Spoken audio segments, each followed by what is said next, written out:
show the video here. The story of Lionel Messi. Here we go. I've spent the last year and a half of my life writing the stories of the greatest football players we have ever witnessed. And trust me when I say, it's hard to put into words how mind-bending their achievements were. At times 15 minutes isn't enough, sometimes not even close. With Lionel Messi, that's... By the way, Dylan, this dude, Yeah. when I say I've reacted, when I've reacted to almost all of his videos, that's truth. I've been reacting to every player. He has the best synopsis of the stories of people's life. So once you get past once you get past the dramatic voicing, the storyline is he tells the stories in such a good way. So you gotta have the voice. That's exactly what happened. It's impossible to capture the magnitude of his career in any sort of media. You had to be there. You had to rise up from your couch every time he did the impossible. You had to scream out his name at every perfectly timed shot from outside the box. You had to be there when it started, right? To this very moment where you stared at the highlights of his career and begged the football gods for it not to end. For one more body feint, maybe 3 or 4 in a shape over the goalkeeper at the end. One last celebration, one more time where you can look at your friends' faces who are just as euphoric as you and say, for one final time, wow, it's from another world. As we approach that final moment, it's time I try my best at telling you how one becomes a footballing god. How one becomes Lionel Messi. Why am I getting chills right now, Matt? Bro, like no lie. This easy the most dramatic intro he's done on this. I've not seen this video, so this is our first reaction to this video. But yeah, he started off real dramatic with this one. I appreciate it. Well, all right, come on now. You got it. It was the 24th of June 1987 in Rosario, one of the biggest cities in Argentina, and a baby was born. His roots expanded far across the Atlantic Ocean. From both sides of his family he had Italian ancestors who arrived in Argentina following World War II. Italy was left in a state of chaos. Life was getting harder every day, and in Argentina, foreigners were not only welcomed, they were in great demand thanks to a shortage of labor. So they sailed off, hoping to forget the horrors of war and move on.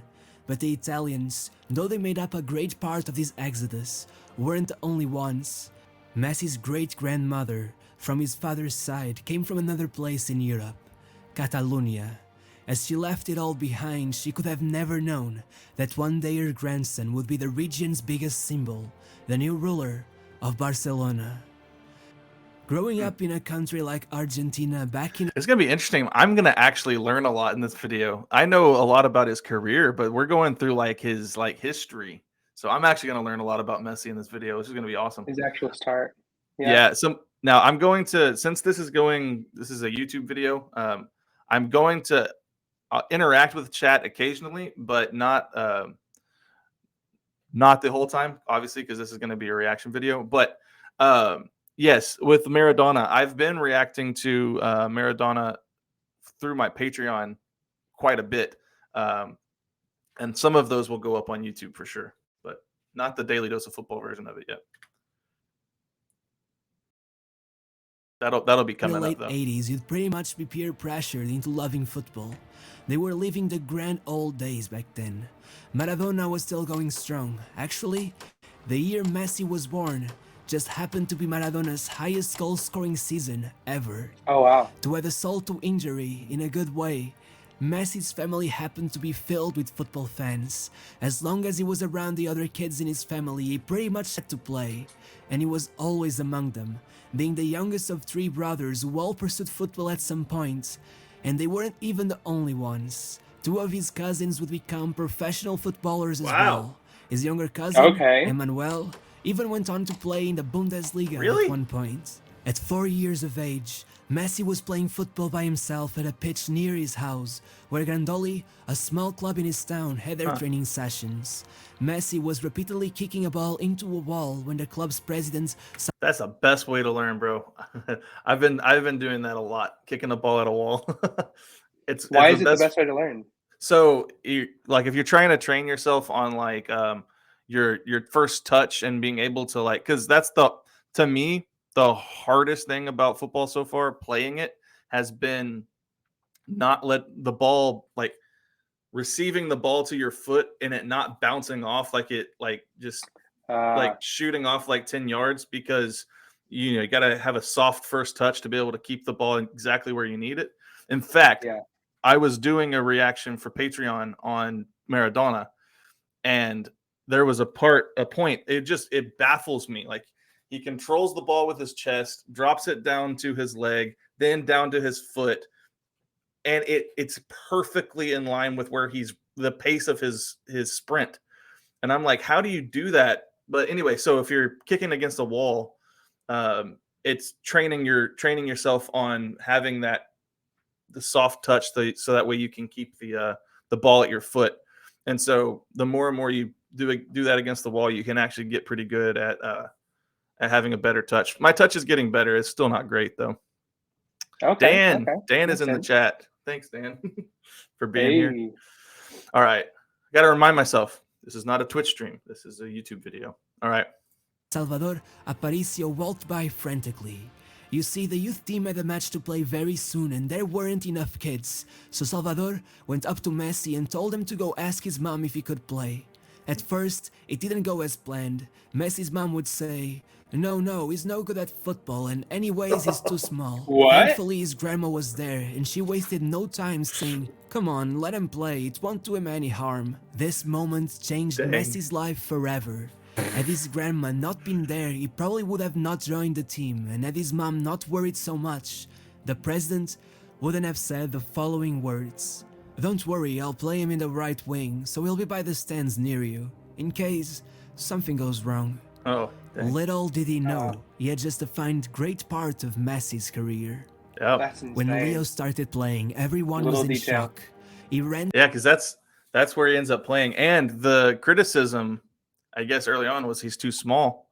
But that is what's inspired so many players. Like one of my best friends on campus, who he played in high school, he said that the reason he fell in love with this game was because he saw someone who was small playing a competitive sport at a high level, and he could, obviously he couldn't try out for the American football team because he was too tiny.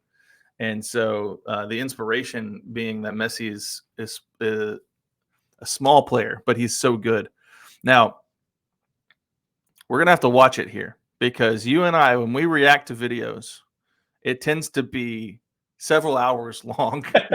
So we're going to have to watch it. This is a long video. I hope this reaction, boy, for the YouTube viewers, there's probably going to be a handful of edits in this.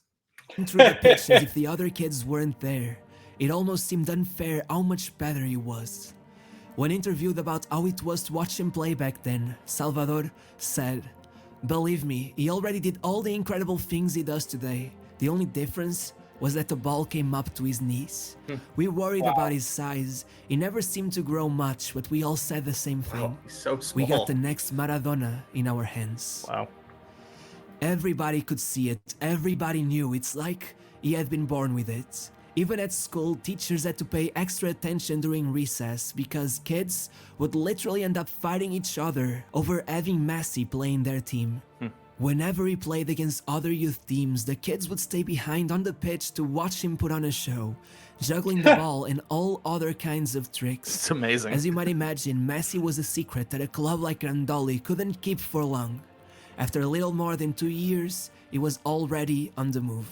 The biggest club in Rosario was Newell's Old Boys. Their academy had provided the Argentinian national team with more players than any other, and naturally, Messi was a big fan. After all, his first ever birthday gifts had been their jersey. I actually have one of I don't know if he's in the chat today, but one of our Argentinian fans who shows up on most of our streams, he's a fan of Newell's Old Boys, which is Messi's original team. Yeah, so I just learned about them through talking with him, and they wear red and black, and it's a pretty cool club, and it's cool to see players. This happens a lot with great players. They end up playing early on for the the local team that they love, and then just other clubs from like bigger clubs in Europe just come and just poach them, just steal them right up because it's like Wow.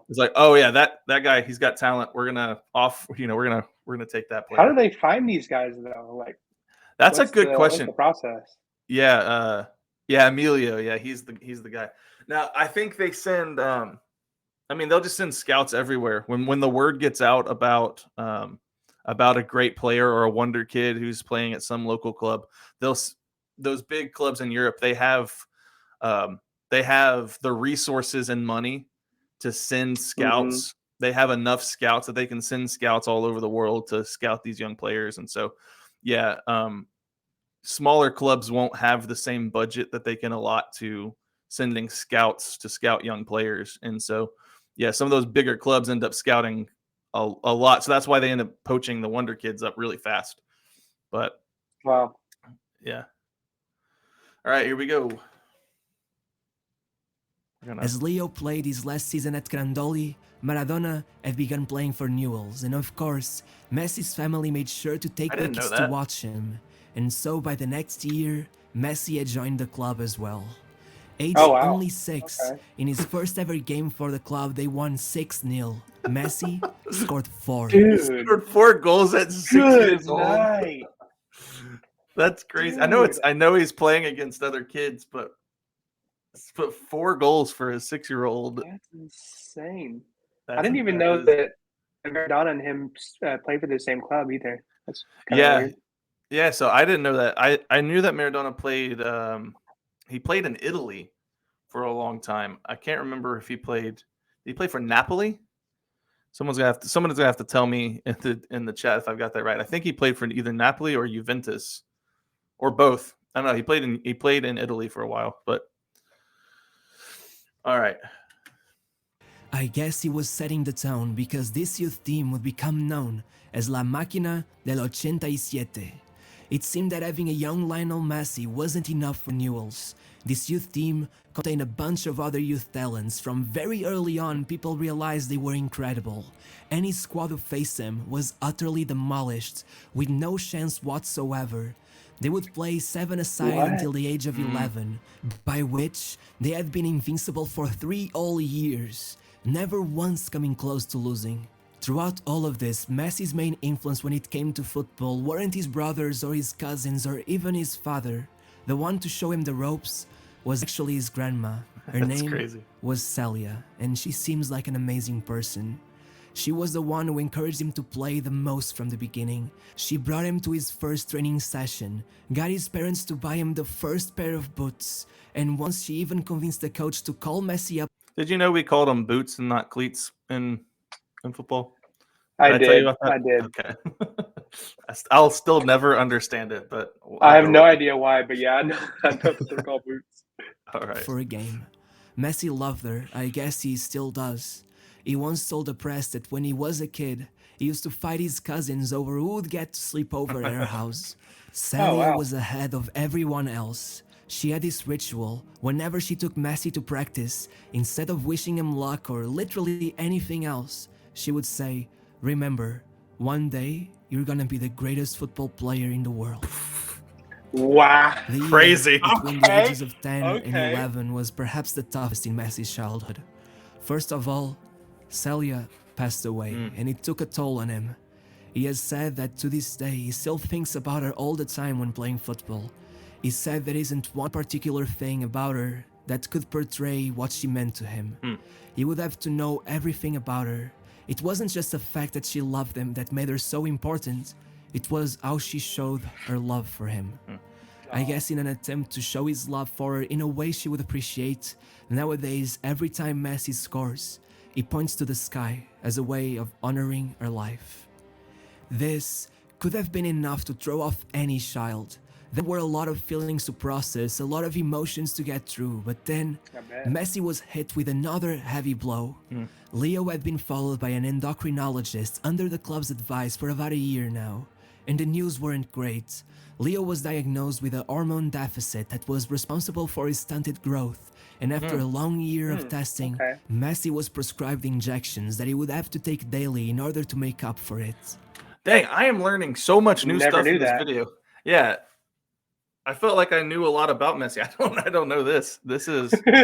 I'm learning a lot in this video. So I didn't know that it was actually a medical situation why he wouldn't grow. I did know that. I just thought he's just a talented short player. I didn't know that. I didn't know that it was like this. Someone says he would have only grown to 4'7" if not for the drugs. Oh wow. What? Okay, because I was That's always thinking. insane. I always thought, yeah, he's a smaller player, but he's not the smallest player ever. But Right. okay, so if it wasn't for this medical intervention, he wouldn't have. Wow, he would have been really small. He That's probably insane. couldn't have made it as a professional footballer at that size. Wow. There's no way. One of the players who were part of his youth team recalled that when Messi slept over at his house, he would always bring a box and ask to keep it in the freezer. Then, in the middle of the night, he would go there and administrate the dosage himself. Though at first that other kid found it weird, he said that for Messi it was like brushing his teeth.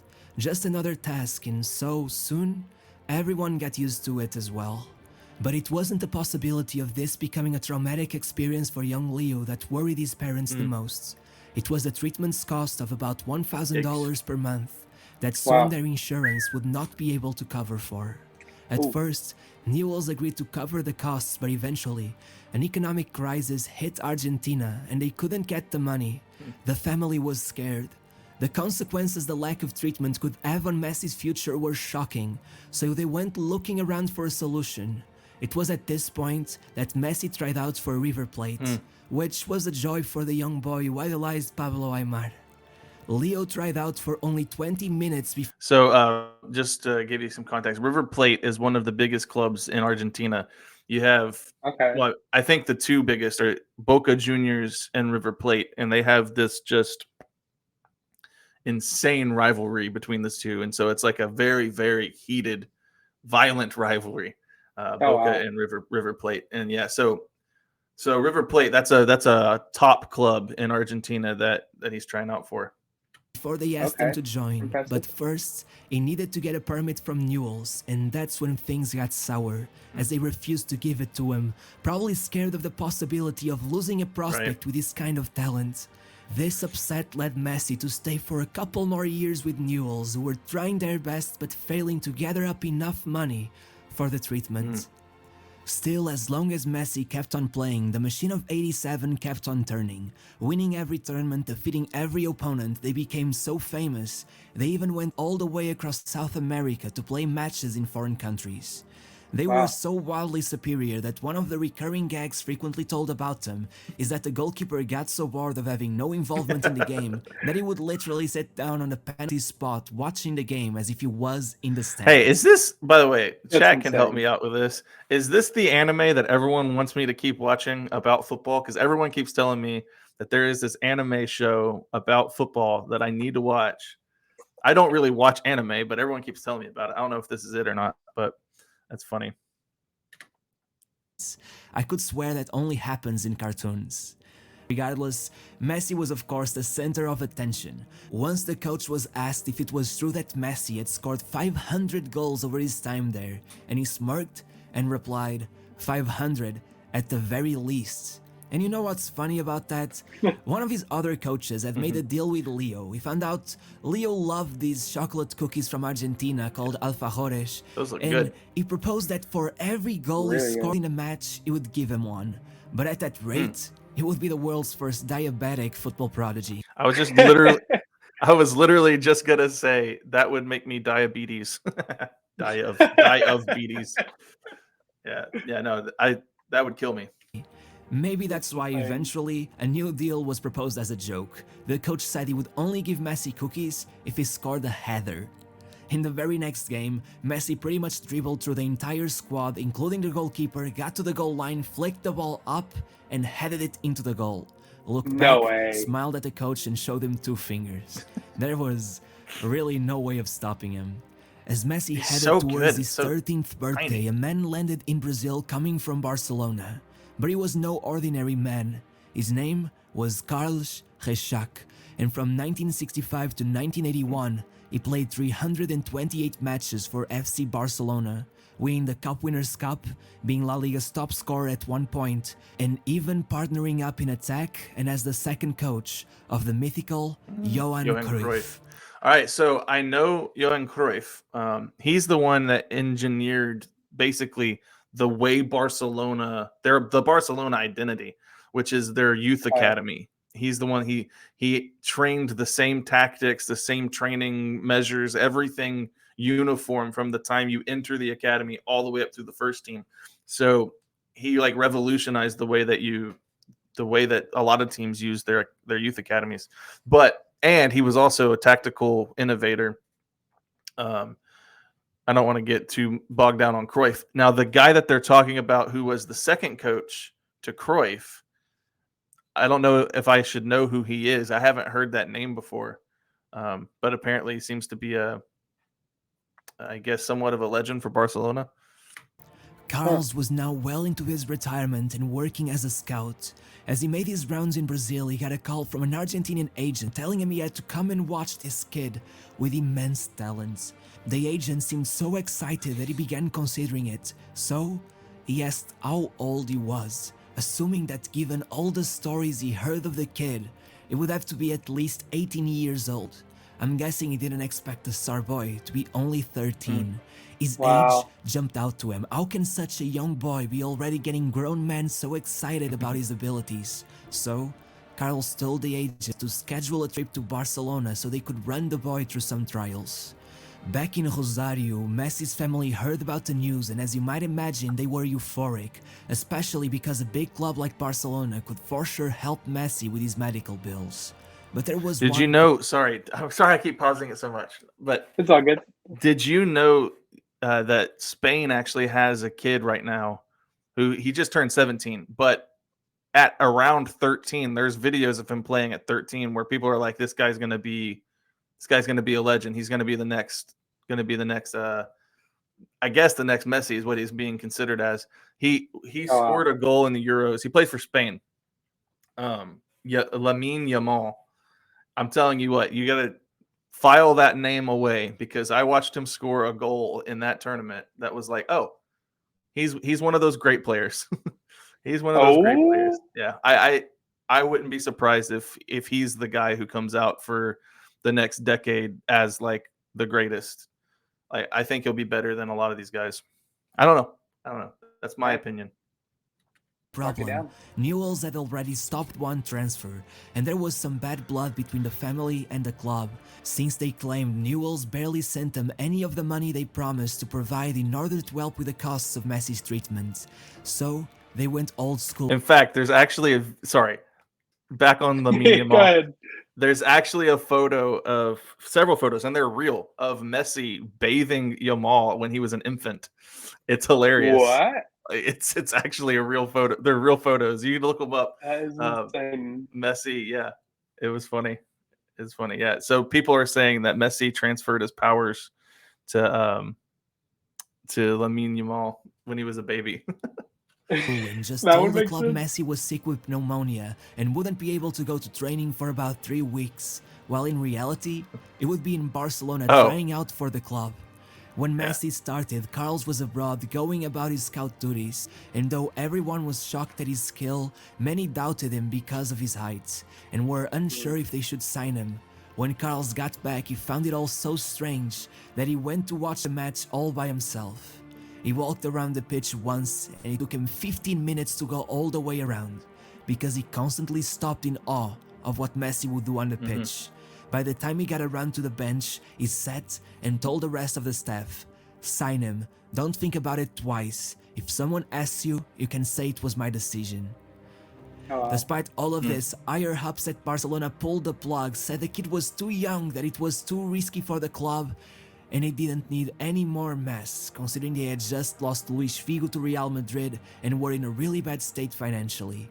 Between September and December, nothing happened. The family kept moving back and forth between Argentina and Spain, and nothing. They began getting anxious as their whole stunt meant Messi was no longer playing for Newell's, and eventually, Messi even traveled to Spain in hopes of joining Atletico or Real Madrid, but nothing came of it. That's when D-Day finally came about, and a napkin changed Messi's life forever. A napkin? The agent met with Carlos, and eventually there was a call from Messi's father. He was desperate, telling them he would go back to Argentina because he didn't see anything moving forward. Carlos acted fast and saw he needed tangible evidence, so he looked around for paper and found only a napkin. He wrote down a mock contract on it and signed it, stating that Messi would sign for Barcelona regardless of any objections from other members of the club. It worked wonders and got Messi's family to trust that he would make it work. Wow. Over the coming weeks, paperwork was filled and Messi was official. Imagine your first contract proposal being written down on a napkin. Like, I don't know. Just who has that napkin? I'm telling you, a little bit of water and that thing's ruined. Oh, yeah. Yeah. Or you could sell that napkin for millions of dollars now. Now, I don't know how much it'd be worth. It might be. Officially, and finally, an FC Barcelona player. It was only a matter of getting the family registered in the country before he debuted. For a while, there was a sort of limbo where Messi wasn't necessarily tied with Barcelona, though he was already living the average life of an academy footballer. And you know what that means? Word got around fast. Juventus, Inter Milan, Liverpool, and Real Madrid all contacted Messi's agent. And if you think that's all meaningless agent talk, let me tell you that Arsenal eventually got Arsene Wenger to have dinner with the agent to talk more about Leo. Oh boy, am I so glad that Arsenal didn't get Messi. Oh boy. Oh, that would have been. Well, I mean, I guess it. I don't know.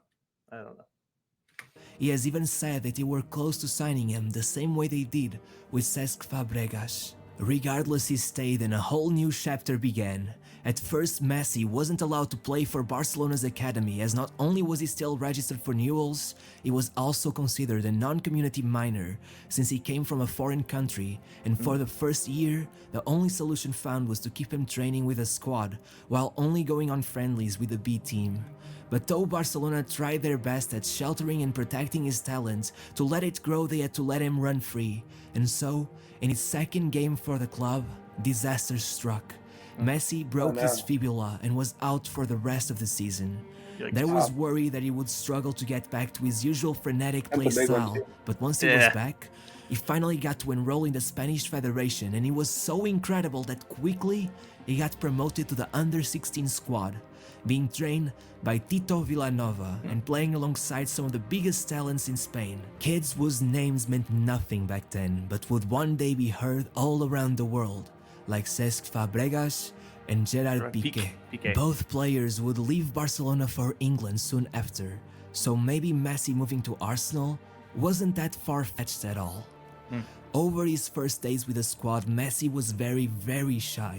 They say he was so quiet entering the locker room for the first time that some people didn't notice him until he had already sat down.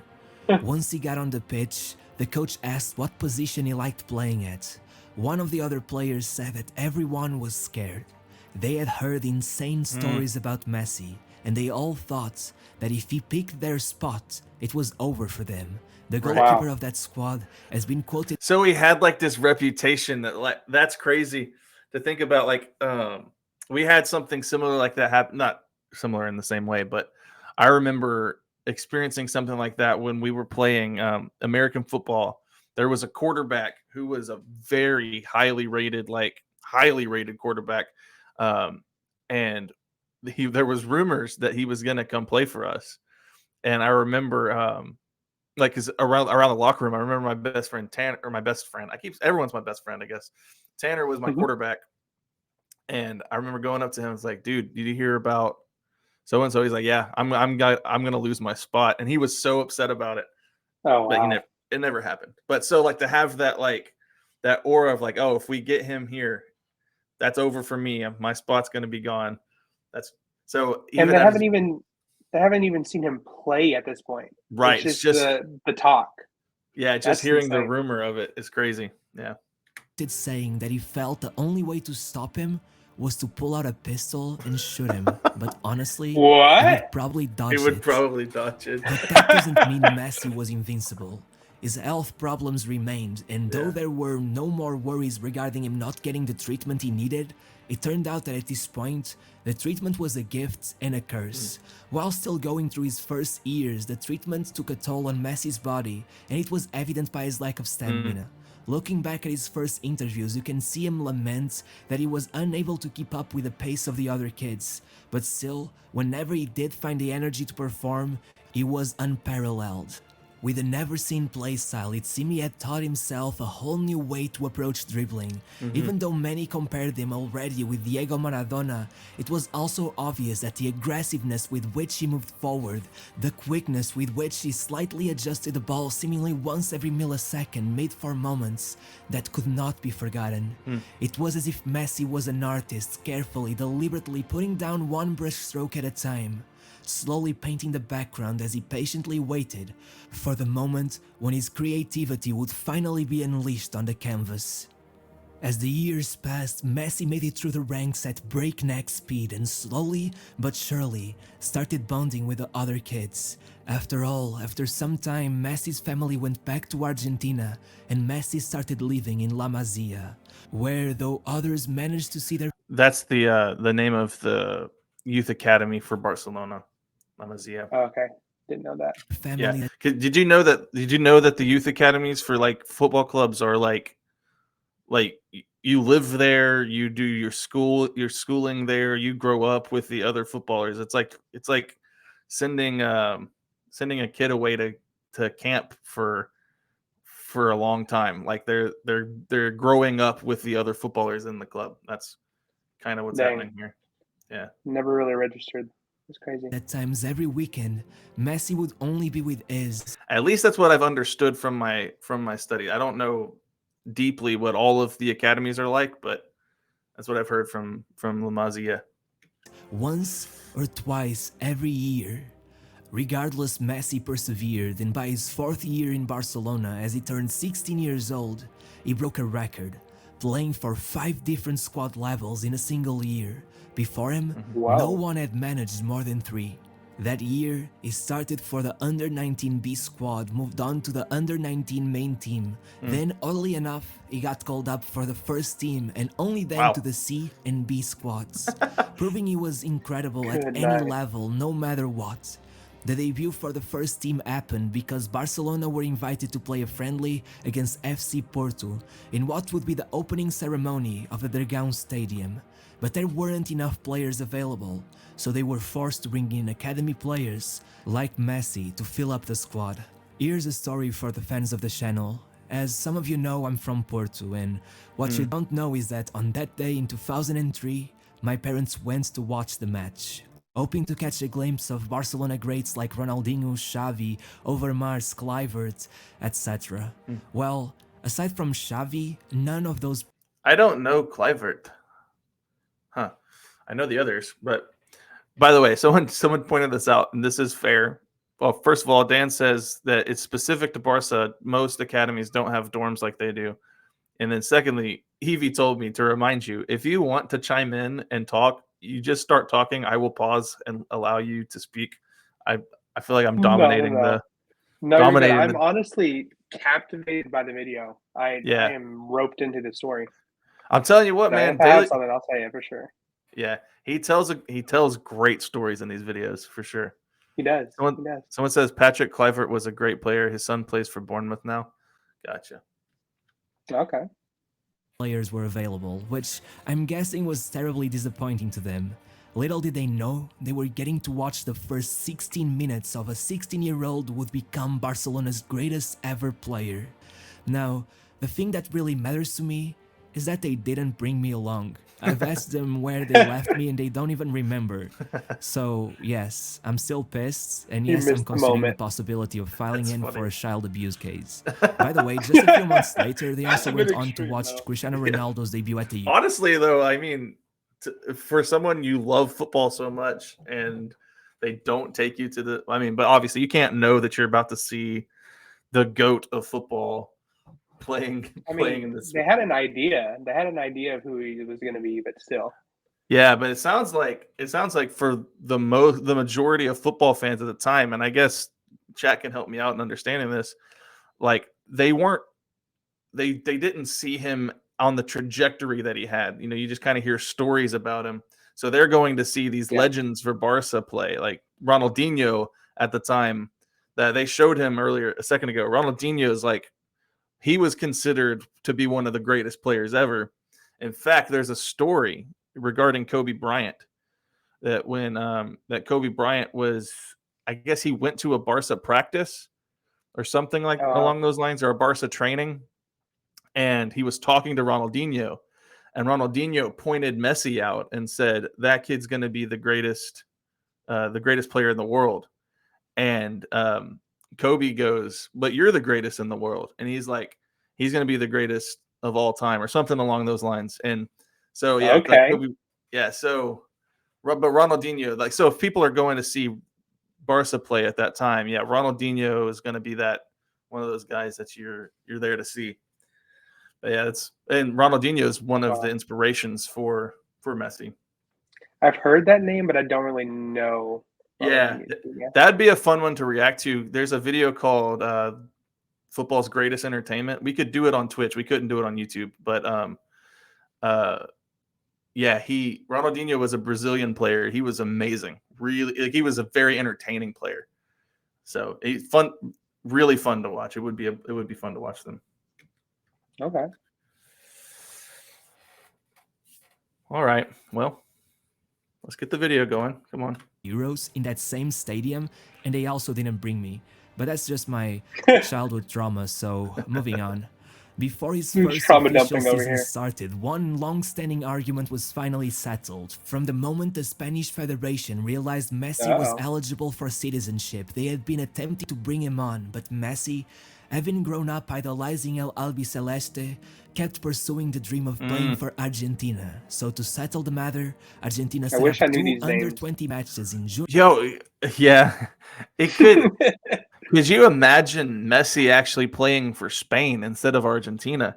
Because if he's able to procure Spanish citizenship, he could have played during the 2008 to 2012. Spain dominated world football. They were so good. So you could add Messi in with the likes of Iniesta and Xavi, and there was a bunch of guys who were playing for Spain at that time. They were already so dominant at the time. Can you imagine adding Messi to that? It would basically, it was a handful of Barca players already and a handful of Real Madrid players. But yeah, that's crazy. He just chose to, yeah. Someone says he already has Spanish citizenship. He just chose to represent Argentina. Yeah, that's crazy. So he probably could have won a World Cup a lot earlier, because that was a squad during that 2008 to 2012. They dominated. I do appreciate his loyalty and like the vision that he saw for Argentina. He wanted to keep his heart there, so that makes sense. Yeah, and he ended up being like their greatest player ever, even like on par with Maradona. So, all right, we'll get back to the video now.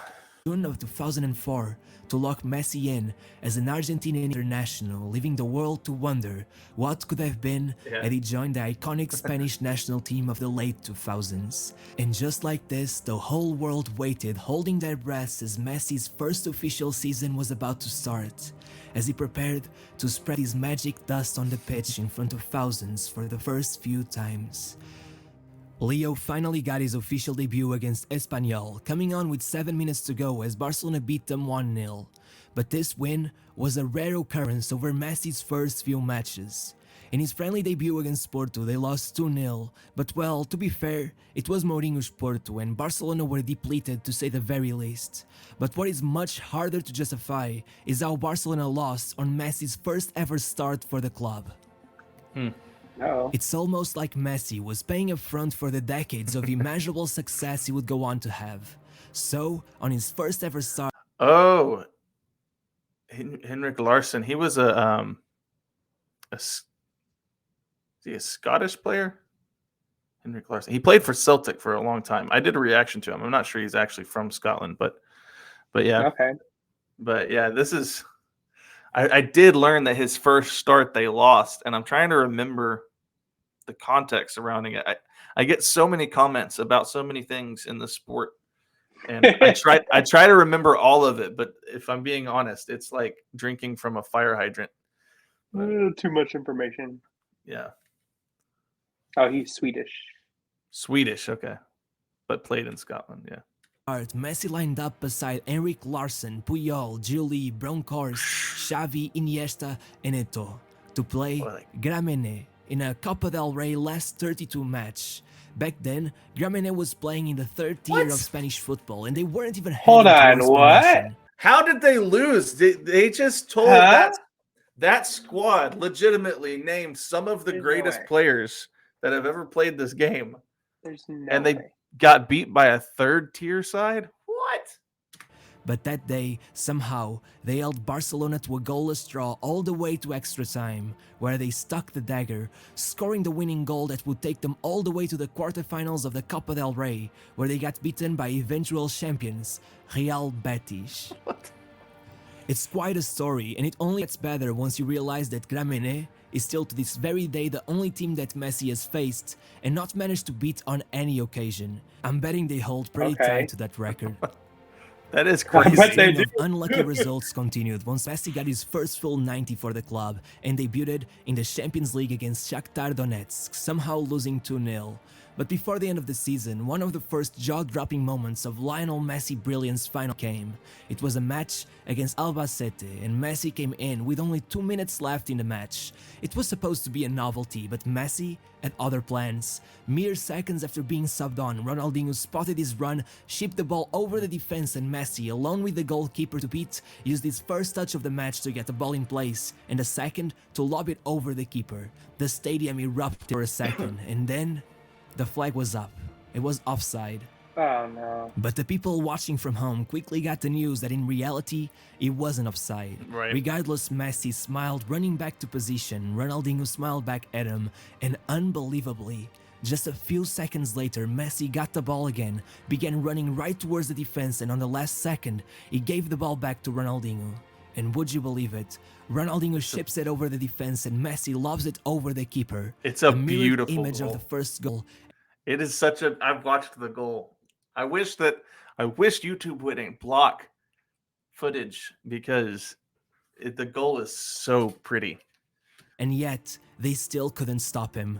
Leo went running towards the roaring crowd, flailing his arms around. Ronaldinho approached him, let out a smile, and Messi hopped on his back, giving us a moment for the ages. Over the summer, he took part in the Under-20 World Cup, having finished qualification as the top scorer among his teammates, despite being mainly used as a sub due to his ongoing problems with stamina. What followed was a moment that serves to show his mindset and just how much hard work goes into becoming Lionel Messi. Upset over losing out on playing time that could serve as a way to further help his squad, Messi took on extra training alongside a personal trainer to increase muscle mass and compensate for his health problems. Still, once the tournament started, he was protected, not once being given the opportunity of playing a full match over the group stage. But once they qualified for the knockout stages, something changed. Messi began playing the full 90, and it was absurd. As Roy Hodgson would go on to say, men are supposed to be equal in God's eyes, but Messi makes you think otherwise. Dude, so Roy, he's talking about Roy Hodgson. He is the most, I don't know if he's just got he just loves Messi so much, but every time he commentates on a Messi match, he says some of the most outlandish things. They're like, there's one clip where he says that he could balance a balloon on the edge of a needle running through a rainstorm or something like that, or like a hurricane or something like that. But like, he comes up with these elaborate tapestries of words to talk about Messi, and something about he defies the laws of physics, and there's some amazing quotes from Roy Hodgson about Messi. It'd be worth watching a compilation. In the last 16, he scored to start the comeback against Colombia. Then he put down Argentina's third to send his Spanish teammates home. In the semifinals, he scored the opener against eternal rivals Brazil, and in the final, he scored 2 penalties as Argentina beat Nigeria 2-1 to become under-20 world champions. Leo was the best player and the top scorer of the tournament, but of course, these successes would only be the first of many. A few weeks later, he would earn his debut for the Argentina main squad against Hungary, and once again it would not go his way. About an hour into the game he came in, and what happened next no one could have guessed. About 30 seconds after being subbed in, he got the ball for the first time. A Hungarian player began pulling on his shirt and Messi flailed his arms back. And it started to see if he even hit the player's face, but the player complained like Messi had broken his jaw. Even the Bulgarian commentators can be heard saying that Messi probably won't get sent off. But the referee decided otherwise and Messi was out less than 2 minutes after coming in. Regardless, back in Barcelona it was time for his third season with the club, and before it even started, an iconic moment took place. Barcelona had a tour through the United States during that preseason, and Ronaldinho, who had been a friend of basketball star Kobe Bryant, decided to meet up with him. As they approached the team, Ronaldinho told Kobe he was going to introduce him to a player who was going to be the greatest of all time. Kobe looked at him and said, "What do you mean? You're the one who's the best." Ronaldinho smiled and said, "No, that kid right there is gonna retire us all." As you might imagine, he was talking about Leo, who that season finally became a first-team regular. After some games getting used to his new role, Leo scored again. It was his first Champions League goal, yet again shipping the keeper in a match against Panathinaikos, where he got an assist as well. Over January, he would get the first goal-scoring streak of his career, with 6 goals over 7 matches, made more impressive by the fact he only played the full 90 in one of them, ending up with an average of a goal every 59 minutes. And so... Dude, what? So people keep talking about like, this guy had like a goal for every 90 or a goal contribution every 100 minutes. 59 minutes at 18. That is ridiculous. That's ridiculous. I gotta stop pausing so much. For the next few weeks, Leo was called up for his first ever knockout stage game at the international level. The opponent is Chelsea. This was a huge opportunity for him to announce himself to the world, and he did it in a spectacular fashion. Even if in the end it was Samuel Eto'o's goal that made the difference, nobody was talking about him. The focus was on the 17-year-old genius who spent 90 minutes making a mockery out of the Chelsea defense. As the world was eager to see more of him at this stage, Messi came on for the second leg, only to go down 25 minutes in and be out for months due to a torn muscle. I didn't know he had so many injuries. After seeing Barcelona drop... Yeah, it's actually common among footballers. I didn't realize this until I've been doing this series, just reacting to all these players. And it's like constantly the great players go down with injuries. It's a very physically demanding sport. I mean, with what asked you to do. Firsthand, you just think it's a lot of cardio, but there's a lot more that goes into it. It's a lot of wear and tear on your leg muscles because of all of the movement and constant running. But they say, young Messi had a lot of injuries. So I guess he got injured a lot more as he's younger. Yeah, and it's a nonstop playing schedule. They play almost year round. So a lot of injuries end up just cropping up. And then also with his health issues too. I mean, add that onto it. That can't make it any better. Yeah. Benfica in the quarterfinals, it became apparent to everyone that this super team had a good chance of making the final, and I'm guessing Messi knew that as well. He worked extra hard for months in hopes of edging past his injury on time for the final, and he did it. On the Tuesday before the match, he was back in training and he made it public that he wanted to play in the final. But then the team sheet comes out and his name is nowhere to be seen. Frank Rijkaard didn't want to risk putting such a young player who was coming off an injury into what was bound to be the most hard-fought game of the season. Barcelona played out the final and were champions. Messi watched from the stands but didn't look happy.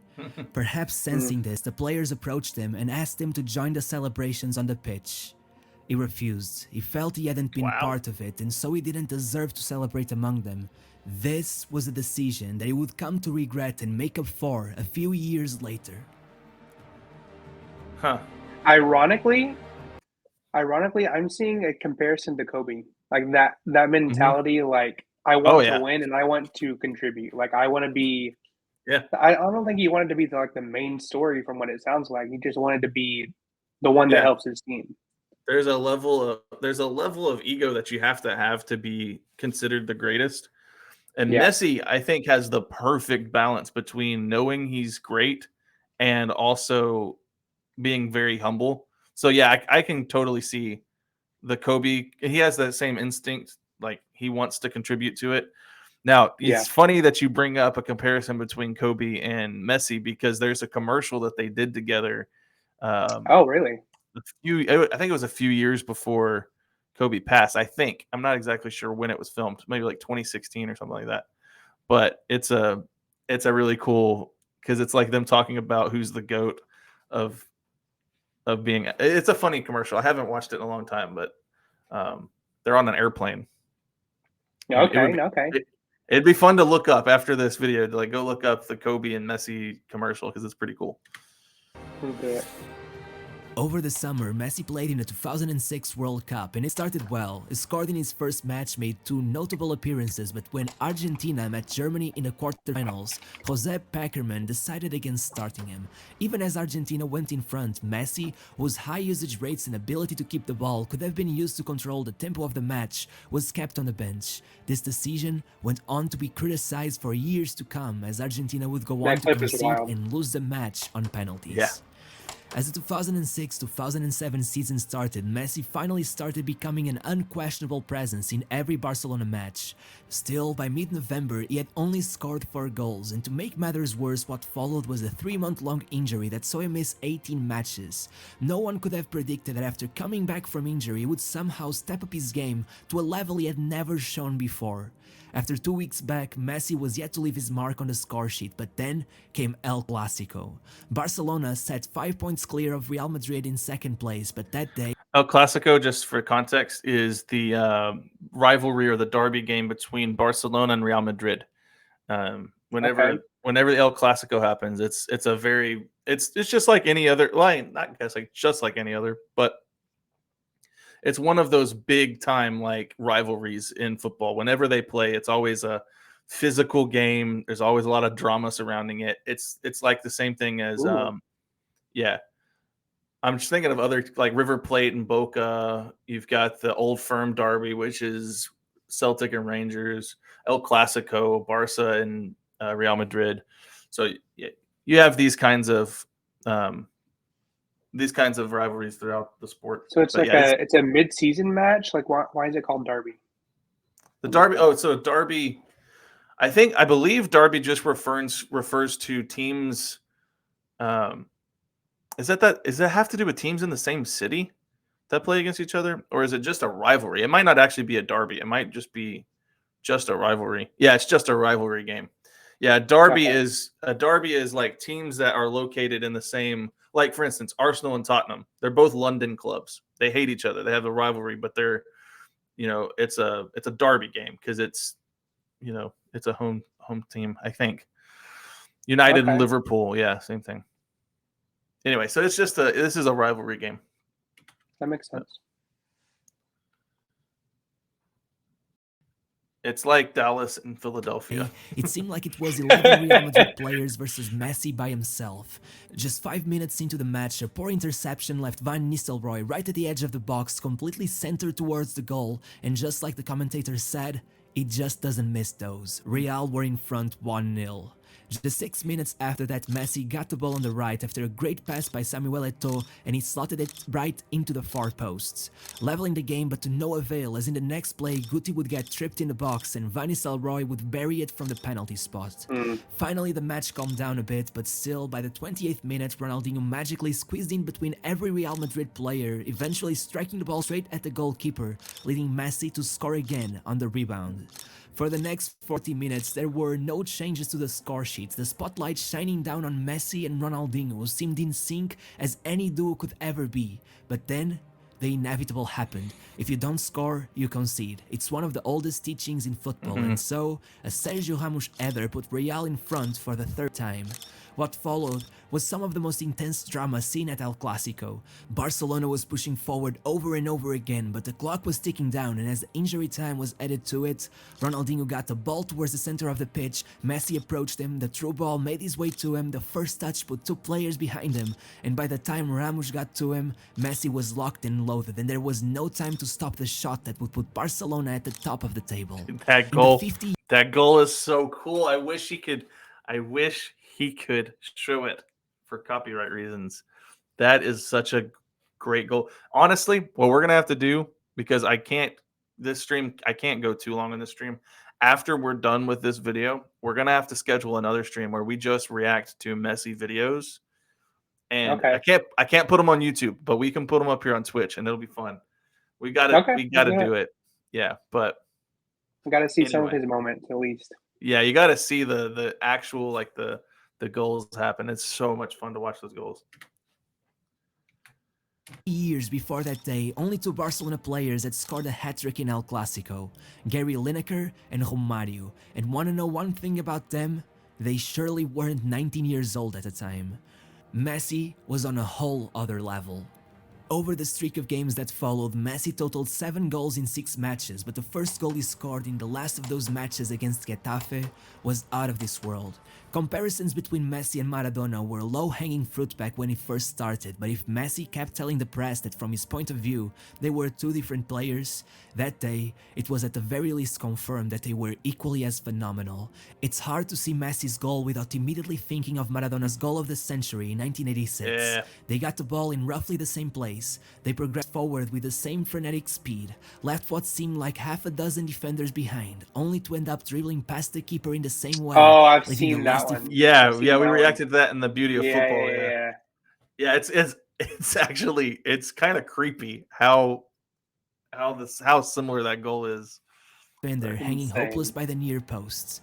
Iconic as it gets. One of the most memorable moments in football ever, let alone by a teenager.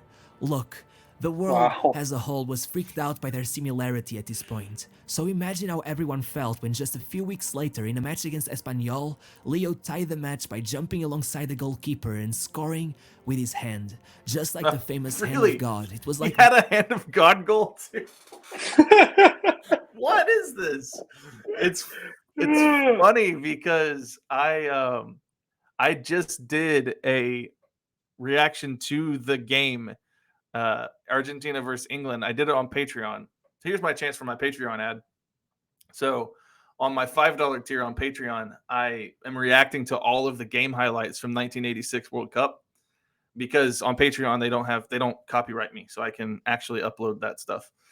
And I remember so I got to watch both the hand of God goal and the goal of the century. The hand of the God goal was intentional. I watched an interview with Maradona, and he's like, I do that a lot. He was like, I was just, I'm short. He's like, and I can't reach it. So he said, he's like, so I put my hand here, and he's like, and I just kind of run back and see if the ref noticed, and the ref didn't notice. Oh, so wow. It was a goal. So yeah, it was. I didn't know that Messi had a hand of God goal too. That's pretty hilarious, so that they both have it. But yeah, I know my Twitch chat's not a fan of Maradona because they're all English, or mostly. Was he trying to be sarcastic though and just like play into it, or was he actually being serious? No, he's being serious. No, he had scored other goals that way too, but because he's trying to gain an advantage where the ref can't see him, so he did it.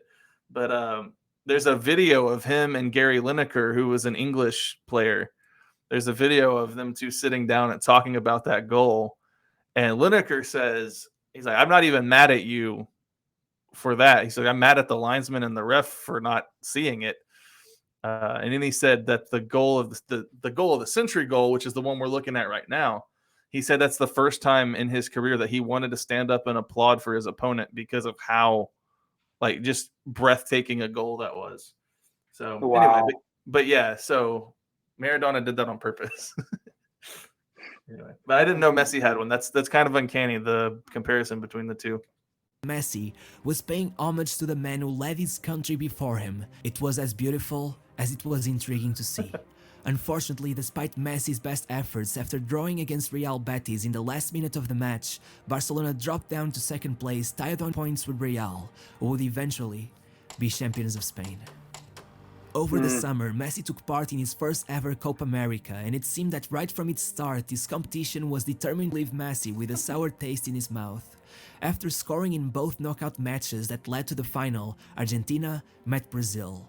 But not in the usual way. This Brazilian squad was missing pretty much every single one of their best players, as they had requested to skip the tournament in order to get some rest following a tough club season. Imagine the shock of everyone when a Brazilian squad without Ronaldinho, Kaká, Ronaldo, Roberto Carlos, or even Adriano managed to beat Argentina by 3. Oh, that's What? not good. I was just thinking about this was going to be one of those, oh yeah, Argentina just thoroughly beat them. Because, wow. So a team without those players beat them 3-0. That's crazy. Those how much names depth that were, did they have? I don't know. I mean, I guess Brazil would have a deep squad, that's for sure. But without those players, there's no way they'd beat a full depth, like a full Argentina squad. I don't see how that happened. Goals despite their heavy favoritism. It was a day to forget for Lionel Messi. Messi started the next season with an impressive goal-scoring streak of 8 goals in 6 games, including ones against Atletico, Lyon, Sevilla, and Stuttgart. He kept a steady supply of goals over the season, and by December, he made the podium of the Ballon d'Or for the first time, sitting below only Cristiano and Kaká.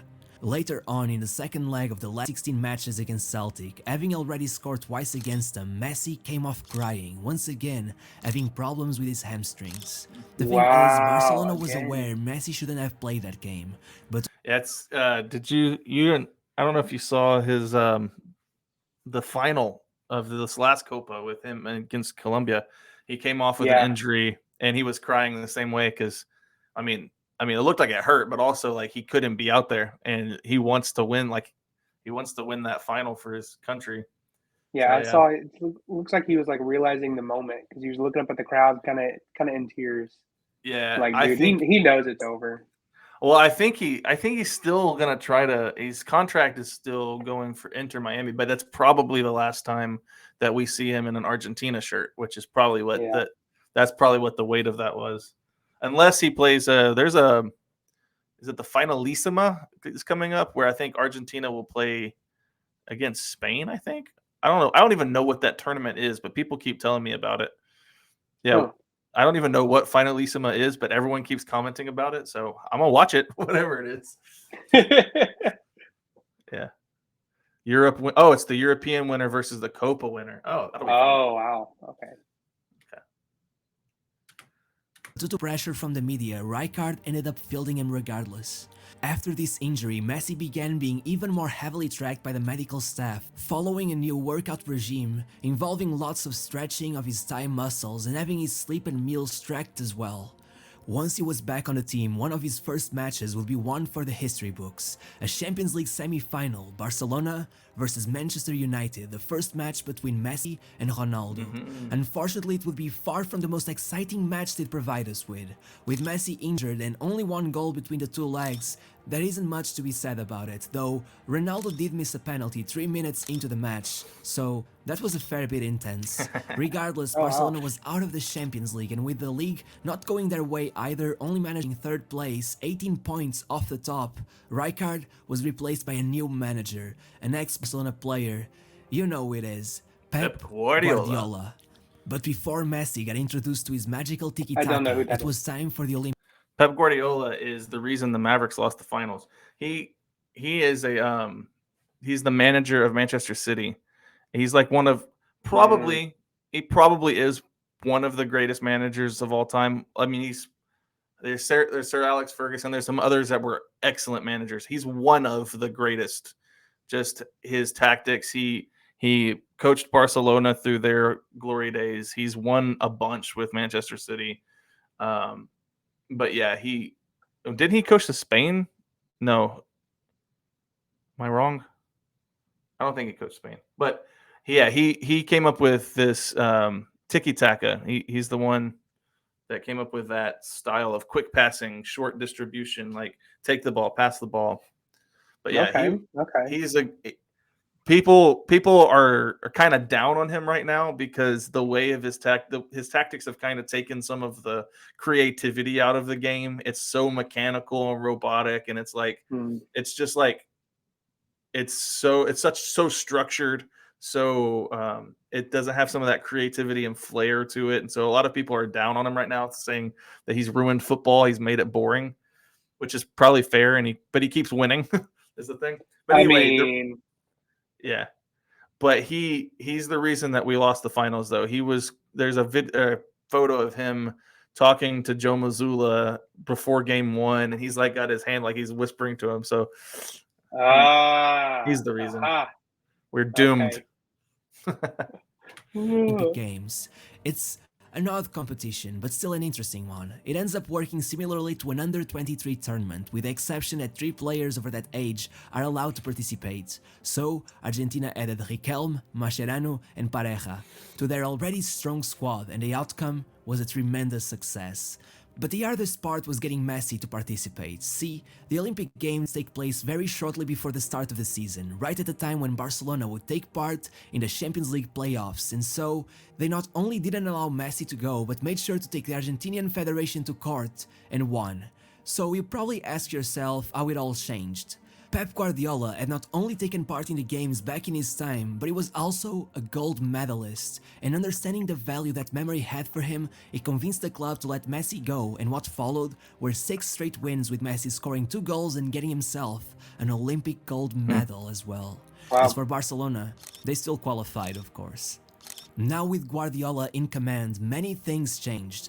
Despite being sort of a rookie coach at the time, Guardiola had informed Deco and Ronaldinho that their services would no longer be necessary, as he found their bohemian lifestyle to be a bad influence on youngsters like Leo.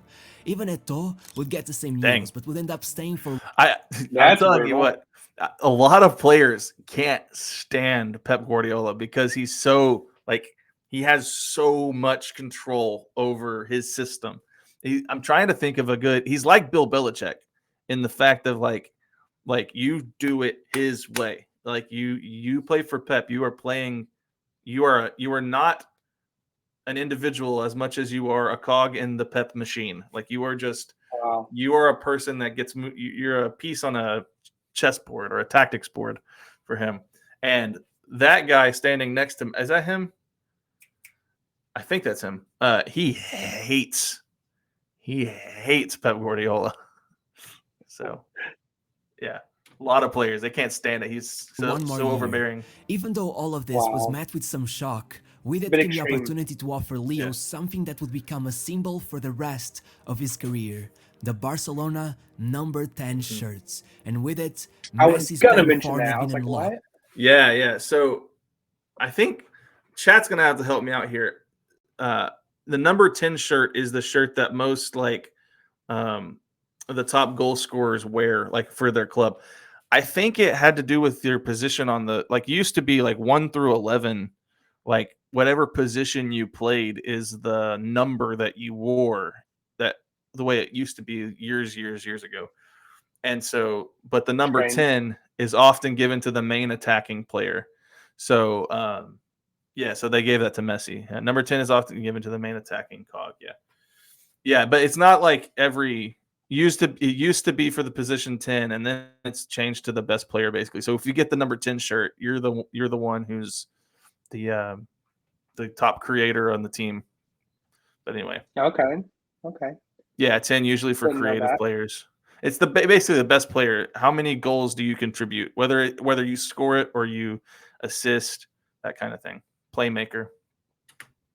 And we began witnessing what was the first few years of Messi's most frightening and most inspiring performances. The only negative aspect to all of this is that Salvador Aparicio, president of Grandoli and Messi's first ever coach, passed away that year and was never able to witness his old pupil rise to the top of the world. By December, Messi totaled 25 goals in 20 matches, but still, when the Ballon d'Or came around, he managed only second place below Cristiano, with the Champions League title making a big difference. But if that was so, Messi had to take it from him, and so he began working towards it. In his first half of the season, he had already managed 8 goals and assists across 4 group stage matches. By the way, have I told you about the Ballon d'Or? Or is that something? No, I don't believe so. Yeah, Ballon d'Or is like the best player in the world award. So it takes into account your performances for your national team, during your league and all tournaments. So like at the end of the year, it's kind of like whoever. It's basically kind of the best player in the world. So okay, I think Messi's won like I should know the number. It's like 7 or 8. Good night. Someone saying it's only 50% performance these days. Now it's kind of a popularity contest. He's won eight Ballon d'Ors. But yeah, it's supposed to be given to the player who achieved the most on the field throughout the whole season. So for him to score 25 goals in the last 20 matches, that like back half, that's crazy. That is crazy numbers. Good night. So, it was just a matter of keeping them coming. Over the last 16, Barcelona would thrash Lyon 6-3 on aggregate, with Henry and Eto'o taking center stage with 6 goals and assists between the two, while Messi would settle for a single goal. But in his next performance, Barcelona really needed him, and that time, there was no such thing as settling. Barcelona met Bayern Munich for the quarterfinals, and 9 minutes into the match, in a very similar play to that of the first goal in his El Clásico hat-trick, Messi got the ball off of Samuel Eto'o and put it in the back of the net with just 2 touches. Only 4 minutes later, Messi would return the favor, completely mirroring the first goal as he assisted Eto'o. Before the end of the first half, it was Henry's turn to get into the action, gifting Messi his second goal, and then scoring a 4th one to end the match. Those are 2 great players right there. Thierry Henry. Ooh. I have to give him credit.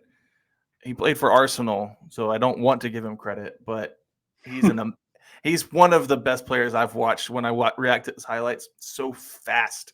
He was so fast. Now I don't know that name. Yeah, excuse me, chat. I have to. This stream has gone longer than I intended just because I've paused every 30 seconds and we spent almost 40 minutes trying to get the screen share to work. I have to inform my wife of what's going on. We knew it was going to happen. Hey, the stream had some technical difficulties, so we started late. Period.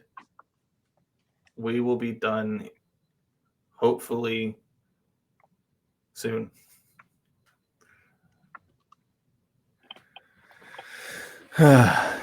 She's going to be so mad at me. All right, here we go. The toughest match of the campaign came against Chelsea in the semi-finals. It was a long, drawn-out match involving lots of controversial referee decisions that are still talked about to this day. But that isn't the focus of this documentary, so we'll leave them aside for now. What matters here is that at a certain point it seemed Chelsea had figured out Barcelona. After a goalless draw at the Camp Nou, they led 1-0 for nearly 90 minutes at the bridge, but in injury time, Messi found himself with the opportunity to get Iniesta in shooting range from the edge of the box, and so he let go of the ball, and what followed was a euphoric goal with Iniesta taking off his shirt and Guardiola running down the pitch. The memories kept stacking up for our young genius. After putting down a goal and an assist in the Copa del Rey final to secure the domestic double, Messi had only the Champions League final to beat in order to complete a seemingly perfect season. But if earlier I said he needed to take the UCL trophy from Ronaldo, fate would have it that it would be exactly him we would have to face in the final. If their first meeting was dull, this was one to remember. Oh yeah. What ensued from the start was a clear battle between the two, with both testing the keepers from far out on multiple occasions. Regardless, the goal came early on from Samuel. So this is obviously all about Messi. I mean, the title of the video. But what's happening with Ronaldo at this point in his career?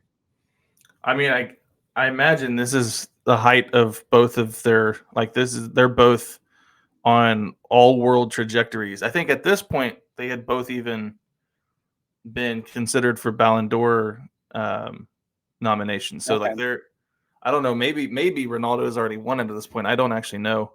He was the prior. Oh yeah, so he had already won the Ballon d'Or. So Ronaldo was. You're seeing the best version of Ronaldo at the time, and I recognize more of the Ronaldo moments when he was at Real Madrid, but I do know that he was very good for Manchester United for a long time. But yeah, it says Ronaldo won Ballon d'Or 2008. Messi came second to him last time. So these two were at the top of the world, basically. It was a clash of the two best at the time. I just want to get the context. Yeah. Ronaldo was playing very, very good at this point in his career. So they're saying Ronaldo was 23, but Messi was 21. So he's just slightly older than him. Well, Eto'o, and the rivalry that was in a way yet to start would be settled as Leo took a page from Ronaldo's book and scored a rare header to seal the game for Barcelona.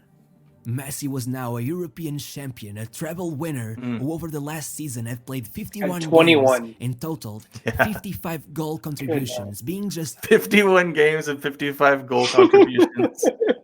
It's more than a goal a game. 3 goals off of matching his tally across all of his first 4 seasons.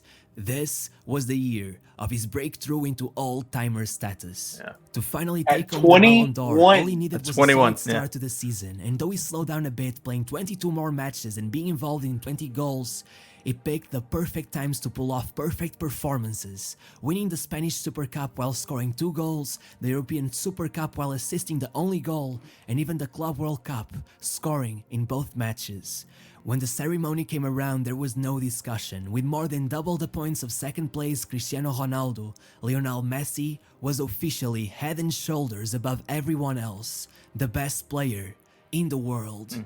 But there was a catch behind all of this. Back at the beginning of the season, Real Madrid, perhaps intimidated by Barcelona's incredible football and Messi's seemingly infinite potential, had gone and run it back, pulling off what seemed like the second coming of Los Galácticos, signing both previous Ballon d'Or winners, Ricardo Kaká and of course Ronaldo. Dude, I can't even. What a wild move. So with Messi, I'll try to. He's probably going to explain it even deeper, but with Messi and Barcelona being dominant, Real Madrid, they're in the same league, right? They're both in La Liga. So Real Madrid's like, okay, we got to compete with Barcelona. Well, I don't know. Let's just go sign the last 2 Ballon d'Ors. Let's sign Kaká and Cristiano Ronaldo. That's ridiculous. That is crazy. Almost unfair. Yeah, it's definitely unfair. It's definitely unfair. And if Kaká would have a hard time in Spain, with Ronaldo sharing a league with Messi, the greatest rivalry in the history of the sport was now about to take place.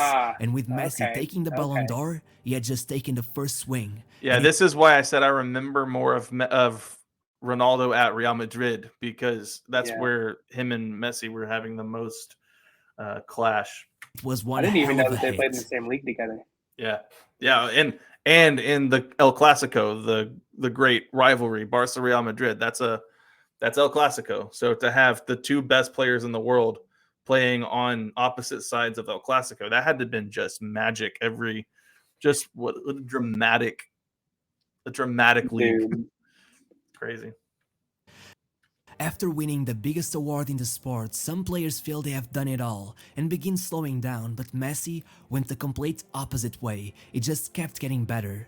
Just 1 month after the award, he dropped his first hat-trick of the season, and while some were saying, oh, it's just Tenerife, Messi went on a streak, scoring for 5 matches in a row, including hat-tricks against Zaragoza and Valencia, totaling 11 goals in those 5 matches. The doubters were still there. They always are. That's over 2 goals a match. Yeah. What in the world? That's like me playing FIFA on professional or whatever the mid level difficulty. And if this time around they were saying he only does it in La Liga, Messi pulled off one of the most incredible performances of his career.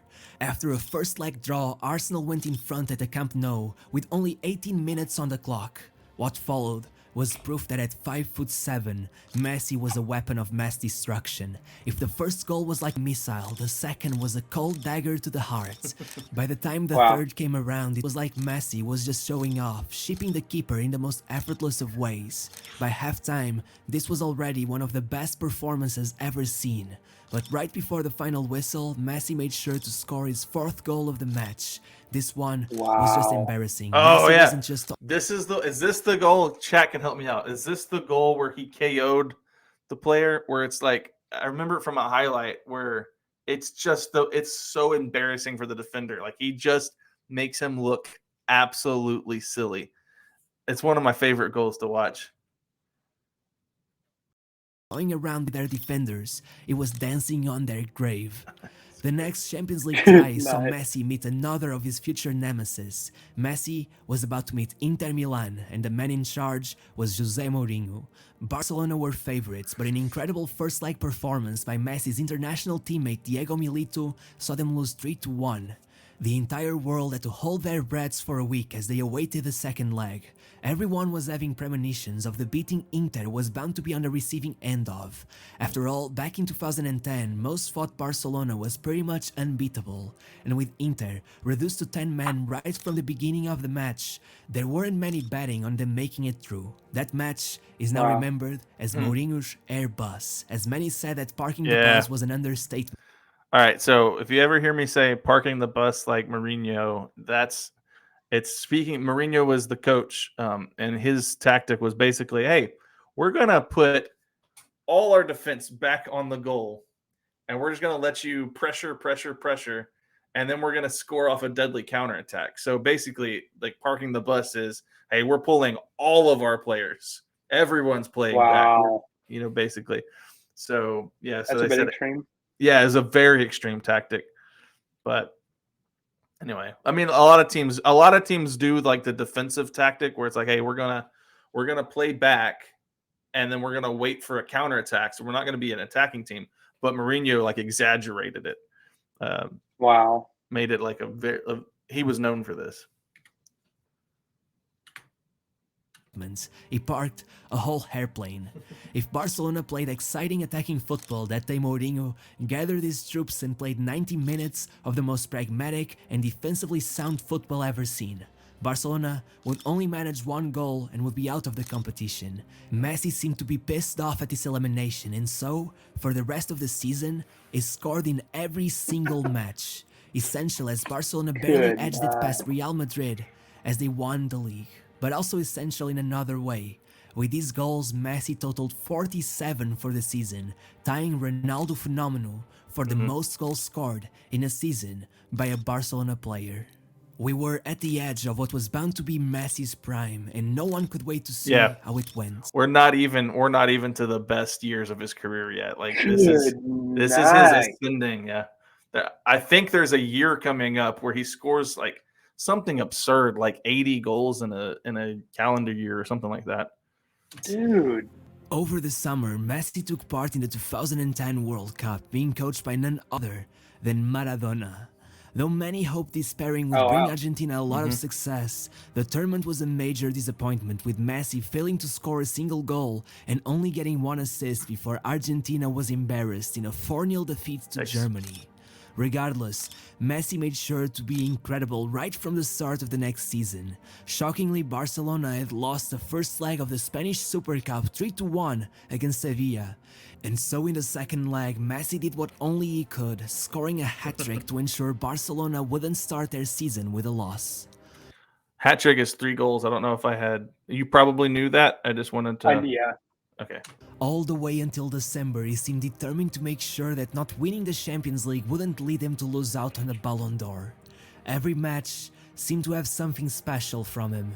Over the first 22 of the season, he had 38 goals and assists.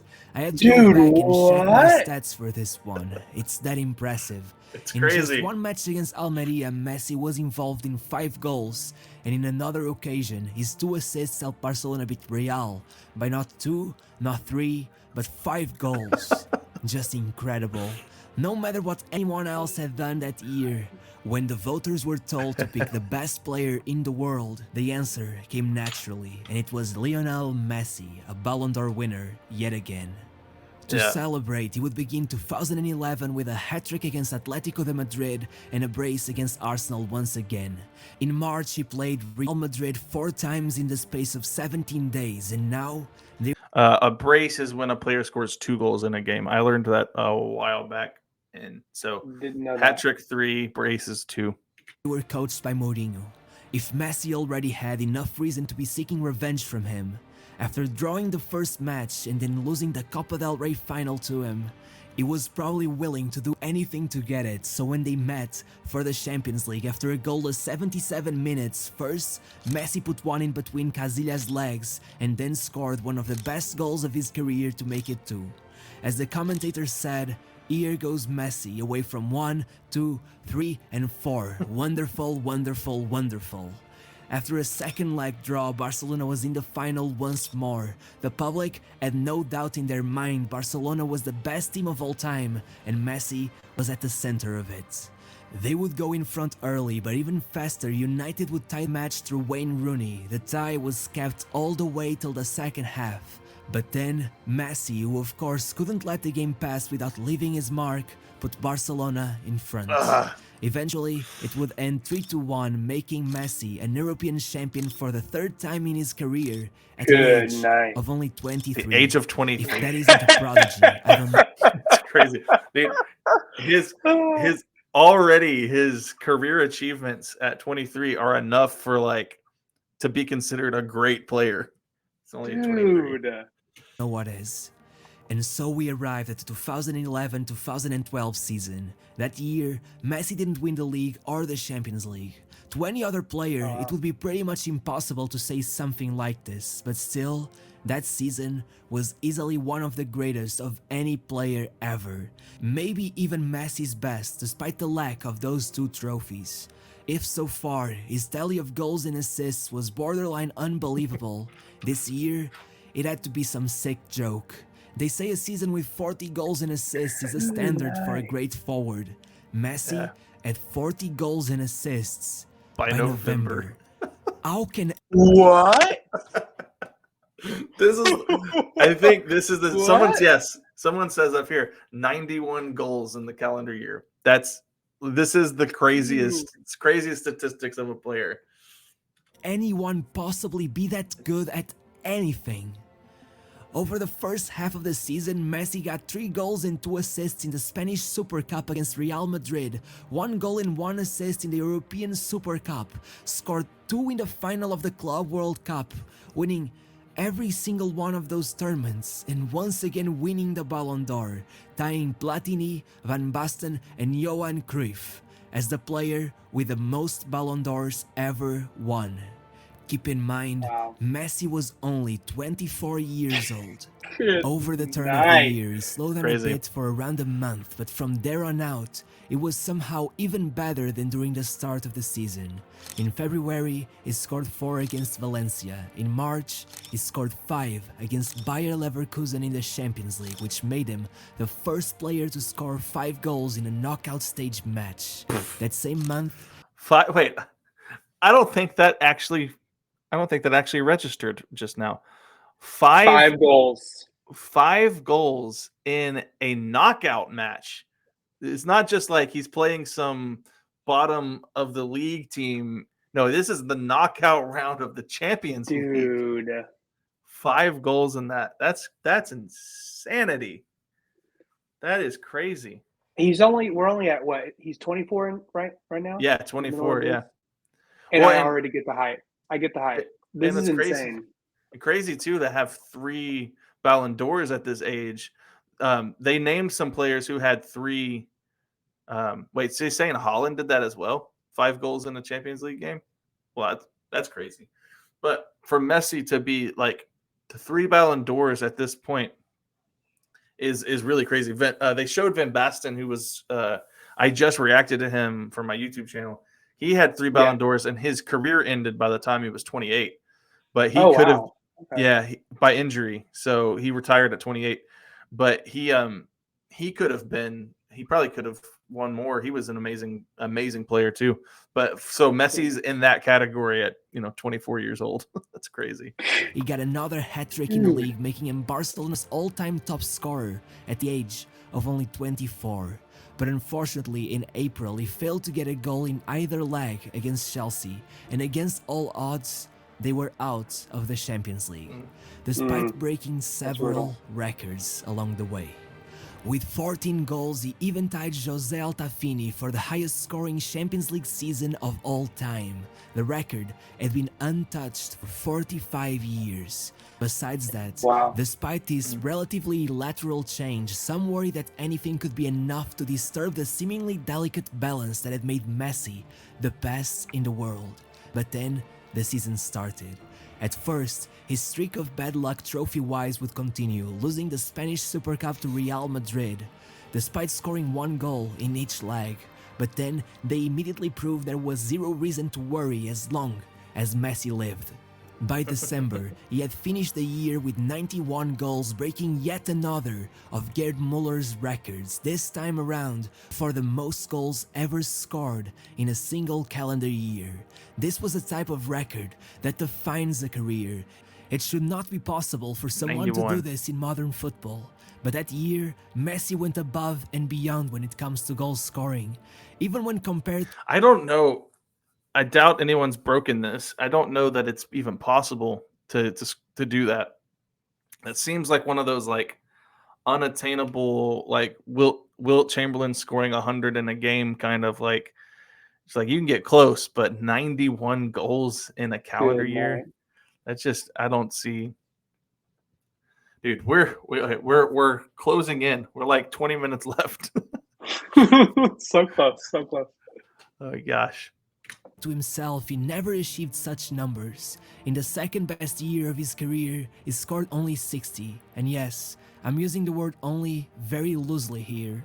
Of course, what I'm about only to say 60. Is hard to predict, but this might become the longest standing major record in the sport. I guess we will see. Regardless of what he won or what he didn't, after a feat like this, it was difficult for it to go any other way. As the year came to an end, Messi was yet again the Ballon d'Or winner. But the month of December wasn't one that Messi would remember fondly. That same month, his coach Tito Villanova, with whom Messi had a very close relationship with, relapsed, having been diagnosed with cancer about a year before. He immediately went into surgery and spent the next 6 weeks in therapy with his assistant coach taking over. Villanova was only able to come back to the bench in March. By this time, Barcelona had gone through 10 league matches without him and drawn 2 and lost another 2. In a way, tainting the impressive record they kept under him. During his absence, they also got knocked out of the Copa del Rey and nearly suffered the same fate in the Champions League, losing 2-0 to AC Milan before a second leg 4-0 comeback inspired by Messi, who scored 2 of those 4. Back with Villanova, Barcelona faced PSG, but Messi would come out injured after having already scored the opener. Playing through injury in the second leg, Messi nearly watched Barcelona be knocked out, but yet another draw saw them go through on away goals. It was a struggle over these months, but still, it wasn't over yet. With Messi still struggling with his injury, Barcelona lost 4-0 to Bayern in the first leg, and then 3-0 to total a 7-0 defeat on aggregate as Messi missed the game through injury yet again.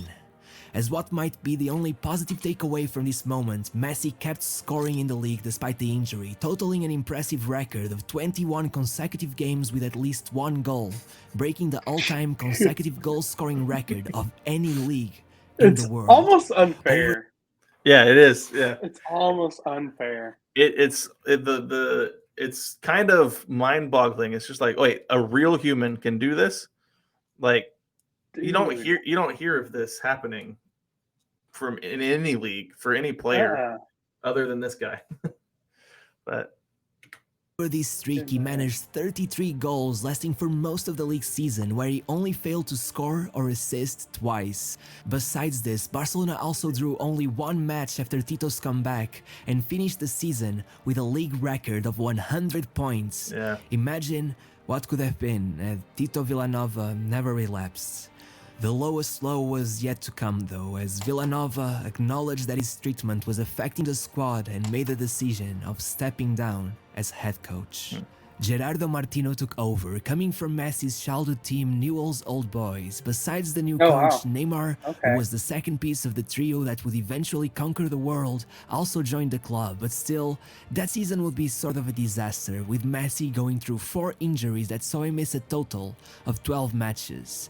The Spanish press took this moment to begin talking about what they called Messi dependencia, which referred to the team's dependence on Messi's brilliance to get good results.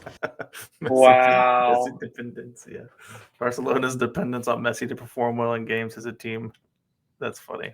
By December, Messi had only scored 15 goals, which saw him finally relinquishing the Ballon d'Or after 4 consecutive wins, finishing second place this time around. Over the second half of the season, Messi seemed to be getting back to his best, but around April, 3 consecutive defeats saw Barcelona get knocked out of the Champions League, lose the Copa del Rey final to Real, and drop to 3rd place in the table after being only 1 point off of leaders Atletico. To further impact the team's morale, about a week later, it was announced that after months of fighting cancer, Tito Villanova had passed away. It was a huge blow. Wow. Still, a sequence of favorable results saw Barcelona with the opportunity to take the league on the last day of the season as they faced leaders Atletico de Madrid. Even though Messi assisted the opener, dude, he had so much loss in his life, dude. Like they talk about all of these people that he lost in his his story. That's sad. Unfortunately, the game ended in a draw, becoming the climax of a wave of discontent shown by the fans towards Messi, who would boo him after the match ended as they believed his lower output than usual was a strategy to save himself for the upcoming World Cup. This whole mess nearly led Messi to leave Barcelona for Mourinho's Chelsea, and it would probably have happened had it not been for Villanova, who 6 days before his death heard about the possibility of Messi's departure and met with him, talking for hours with Messi and asking him not to leave the club he loved so dearly. In a way, it was almost like his dying wish for Leo to stay. Dang. That's insane. In the World Cup, Messi finally got to play with Argentina again. After a disappointing quarterfinal exit in 2011, this squad had lots of superstar forwards from Di Maria to Higuaín, Agüero, Lavezzi, and of course Messi. But they didn't have the most reputable names in defense, which was worrying, and so, in the group stage, despite conceding 1 goal per game on average, Messi managed 4 goals all by himself, sending his nation onto the knockouts regardless. Once there, they experienced a strangely tough match against Switzerland, only winning in extra time as Messi assisted Di Maria. From there on out, they kept struggling but making it through, first beating Belgium with an early goal from Higuaín, and then beating the Netherlands on penalties as they made it to the final. There, they faced Germany, who had already beaten Brazil 7-1 and Portugal 4-0. This was the year of Germany. They were so good in this tournament, and yeah, I think I told you about the 7-1 that they beat over Brazil. Yeah. Scary sight, but with Messi among your squad, there's always hope. Regardless, the final followed the same profile as the previous matches, being a long, drawn-out and seemingly goalless match until Götze found the back of the net in extra time and turned Germany into world champions. After the match, Messi was handed the Golden Ball award for the best player in the tournament, though I'm pretty sure it wasn't enough to satisfy him after coming so close to the most sought-after trophy in the world of football. Given the poor results at Barcelona, Luis Enrique, who had been among Messi's teammates in his friendly debut against Porto, took over the squad and brought in the final piece of the puzzle, Luis Suarez. With MSN now in full form, there was no stopping Barcelona. Yeah, they play together right now at Inter Miami. So I didn't know that. Yeah, a lot of his Barca teammates actually play with him right now at Inter Miami. For the first half of the season, Messi became the all-time top scorer in La Liga, beating Telmo Zaha, who had held the record for nearly 60 years. Despite some transfer talks at one point, Messi was now more than happy at the club. Messi dependencia was no more. With Suarez and Neymar, not only did the team have other players capable of making the difference in the final third, but Messi was now finding spaces on the pitch more easily as defenders were forced to distribute their efforts between the three players, and furthermore, now whenever Messi didn't find a way to shoot himself, he could always let it go to someone who was just as capable. The result of all of this was some of the most impressive numbers of Messi's career. Before the end of October, he had already hit double digits in assists. Starting in November, he scored 3 hat-tricks in just 4 matches, and 3 more came in the 3 months that followed. Once into the 3 hat-tricks in 4 matches. What? Good knockout stages. That's insane. We got to see that Messi had indeed finally found teammates worthy of his greatness, as Barcelona would make it past City and PSG, despite Messi not scoring in either match. Though he did provide 2 assists, of course. The semi-finals would be Messi's most notorious performance that year. Barcelona had just scored 14 goals in the previous 2 matches in the league, and now they had to face Bayern Munich. Hopes were high, but once they got there, it quickly became noticeable that things wouldn't be that easy. As the clock approached the 80-minute mark, the match was still settled as a goalless draw, with Neuer getting the better of MSN. But then, the genius was unleashed. In between 2 players from outside the box, Messi threads the needle and it's 1-0. Only 3 minutes later, a great through pass by Rakitic leaves Messi with only Boateng to beat. And it makes up for one of the most iconic moments of his career, as Boateng collapsed on the floor as an incredible feint by Messi. Yeah, that's crazy. Matches in the league, and now they had to face Bayern Munich. Goalless draw. I went back way too far. As Boateng collapsed on the floor as an incredible feint by Messi left him struggling to keep up, and then a chip over Neuer sealed the deal. It was just incredible. To put the cherry on top, in the last play of the match, as Bayern tried their hardest to get one back, Messi got the ball and spotted Neymar with an opportunity to take advantage of their high block, and along with Neuer, he put it in between his legs. 3-0 and done. In the second match, Neymar would take the spotlight, scoring twice as Bayern actually managed to pull 3 goals back. After this, Messi would score 5 goals in 3 matches, sealing both the league titles and the Copa del Rey. To complete yet another treble, all he needed was to win the Champions League final against Juventus, and only 4 minutes in, the unlikely hero saved the day. Rakitic had scored the opener. Eventually, Juve would get one back, but Suarez and Neymar would both score as Barcelona went on to lift the trophy. The trio finished the season with 122 goals between them, a record in Spanish football. Out of those, nearly half came from Messi, who totaled 87 goals and assists in 58 matches that season. The numbers just keep on coming. During the summer, Messi got his 3rd attempt at the Copa America, and he nearly did it. Despite only being involved in 1 goal up till the semi-final, once there, Messi was incredible, assisting 3 goals in a single match to get Argentina a spot alongside Chile in the final. But once there was one drawback. Chile were playing at home. Argentina were still the favorites, but you can't underestimate the power of home advantage. The match would not be a thriller by any means, going on to penalties before. Can't underestimate the power of home advantage. Where was the home advantage in the Copa for the United States? Well, they kind of had some help from the referees. We won't talk about that. Hey, that was for your. Where was the home advantage? Against Panama. Or a single goal would be registered on the score sheet. There, Messi was the only player to convert his chance, and Argentina finished as runner-ups yet again. Messi was so distraught that he refused to take the MVP award, and it ended up not being attributed to anyone that year. The following season was a mixed bag that would hint at what was to come over the following years. In the first match of the season, Messi performed excellently, scoring 2 in the European Super Cup, which would be a 9-goal thriller that saw Barcelona go behind, only to go 3 goals in front, lose the lead again, to eventually win in extra time. Then the Spanish Super Cup saw a shocking 4-0 defeat to Bilbao, and early into the season, an injury saw Messi miss 9 matches. By the turn of the year, Messi... I love that goal right there. That's one of my favorite goals. I knew immediately when I saw the red and white stripes. I was like, that goal right there.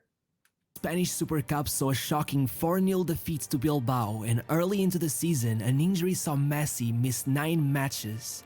By the turn of the year, Messi had only 12 goals, but having won the Club World Cup that same month, which was his 5th trophy of the year, with an appearance in a Copa America final, there was no doubt in the Ballon d'Or voting. Messi was once again the...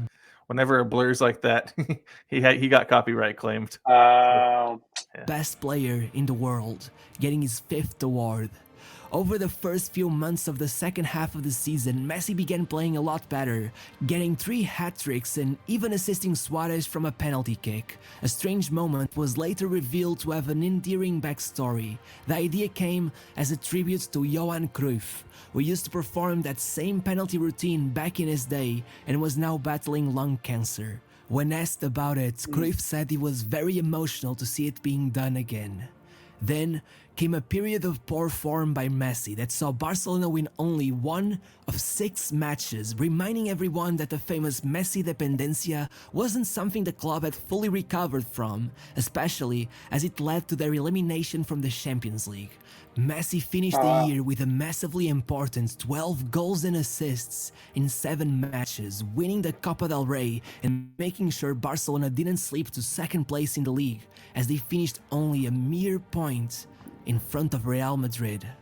From here on out, Barcelona began struggling more than they ever had over Messi's career, and for a few years, Messi was left with 2 tasks: to win a tournament with Argentina and to keep his beloved club afloat.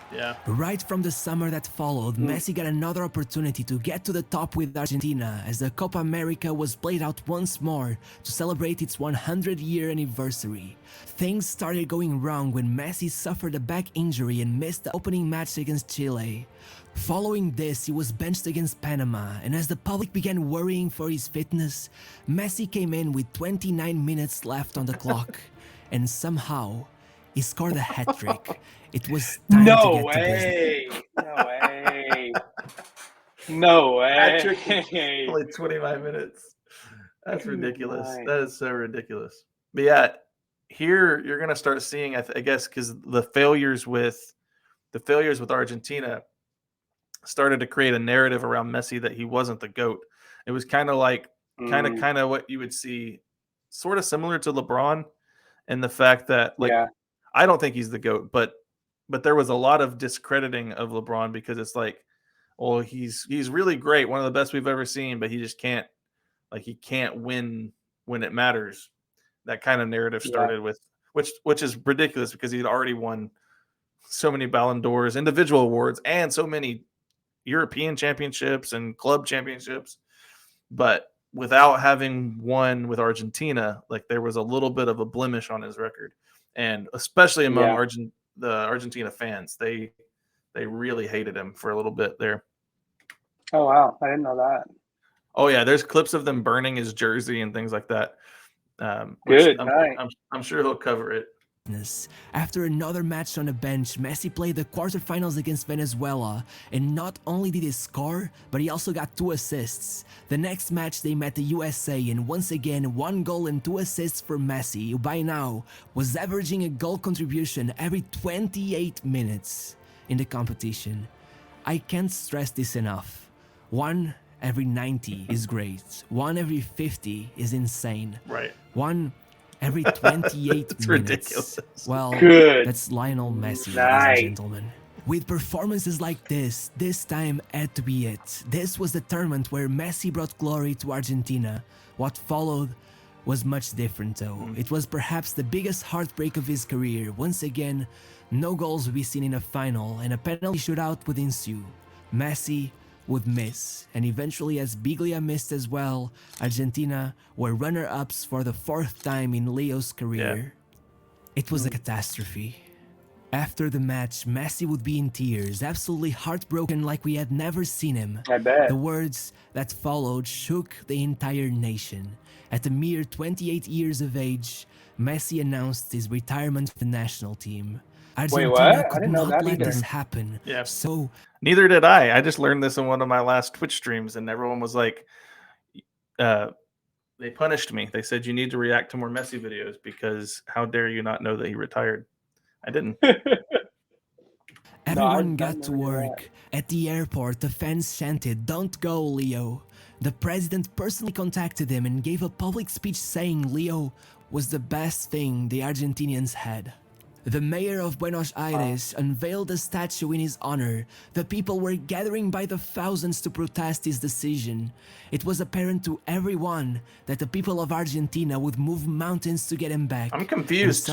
I'm confused because I definitely saw the Argentinians burning his jersey.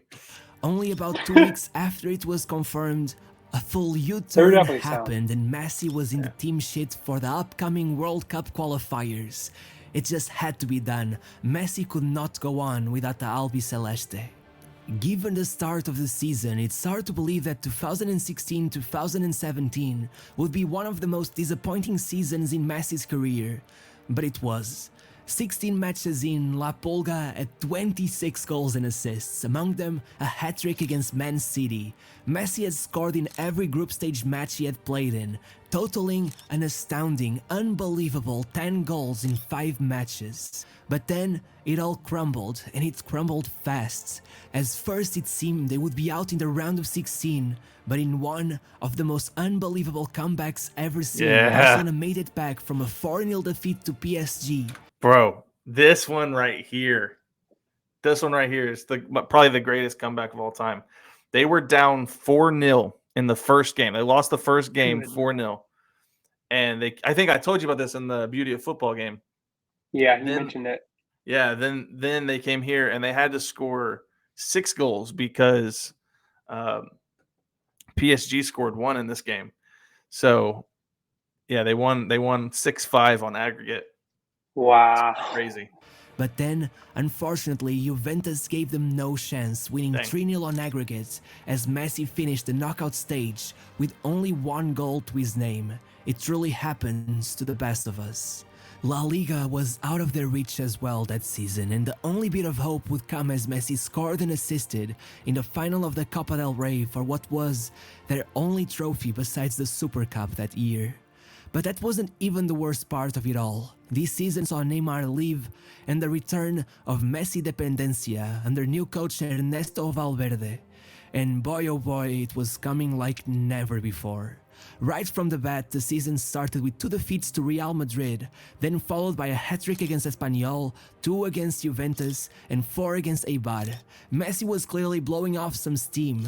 By November, he signed a ill-fated contract that would lead to his tumultuous exit from the club. In it was a clause that would enter the history books. 700 million was the price for anyone who might have wanted to take Messi away from Barcelona. The season was played out smoothly. Messi kept maintaining his own standard of greatness. As he met Chelsea in the Champions League last 16 round, he would be involved in every single one of the 4 goals Barcelona scored. And if that wasn't enough to demonstrate the dependence the team had in him, the following round against Roma, Messi would have a lower quality performance, and without him, the team wasn't even able to hold on to a 3-goal lead, being knocked out after Roma performed the comeback. Once again, the season would end with a great performance by Messi, giving the club the Copa del Rey, but at least this time around the league was theirs once more. The World Cup in the summer wasn't about to lift up anyone's mood either. The situation seemed ever so dire for Leo, who would watch Argentina struggle past their group and then get knocked out by France despite Leo's 2 assists. The next season was a carbon copy of the one before it. Messi regularly dropping great performances, Barcelona topping the league table. They play Lyon for the last 16 round of the UCL and Messi is involved in 4 goals. Then 2 against Manchester United to keep them in the tournament. Then 2 against Liverpool in the first leg of the semi-final.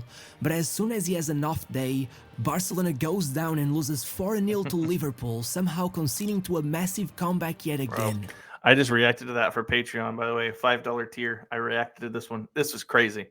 4-0. They won 4-0 they were down 3-0 and came back and won 4-0 at Anfield, and the atmosphere was absolutely bonkers. I imagine. It was crazy. To make it all much worse, this time around, Messi's goal in the Copa del Rey final wasn't even enough to get them the trophy. And over the summer, Argentina would go down to Brazil in the semi-finals of the Copa America. Despite playing among all this chaos, Messi rose above it all, finishing the year with a nearly divine 77 goal contributions in 54 matches.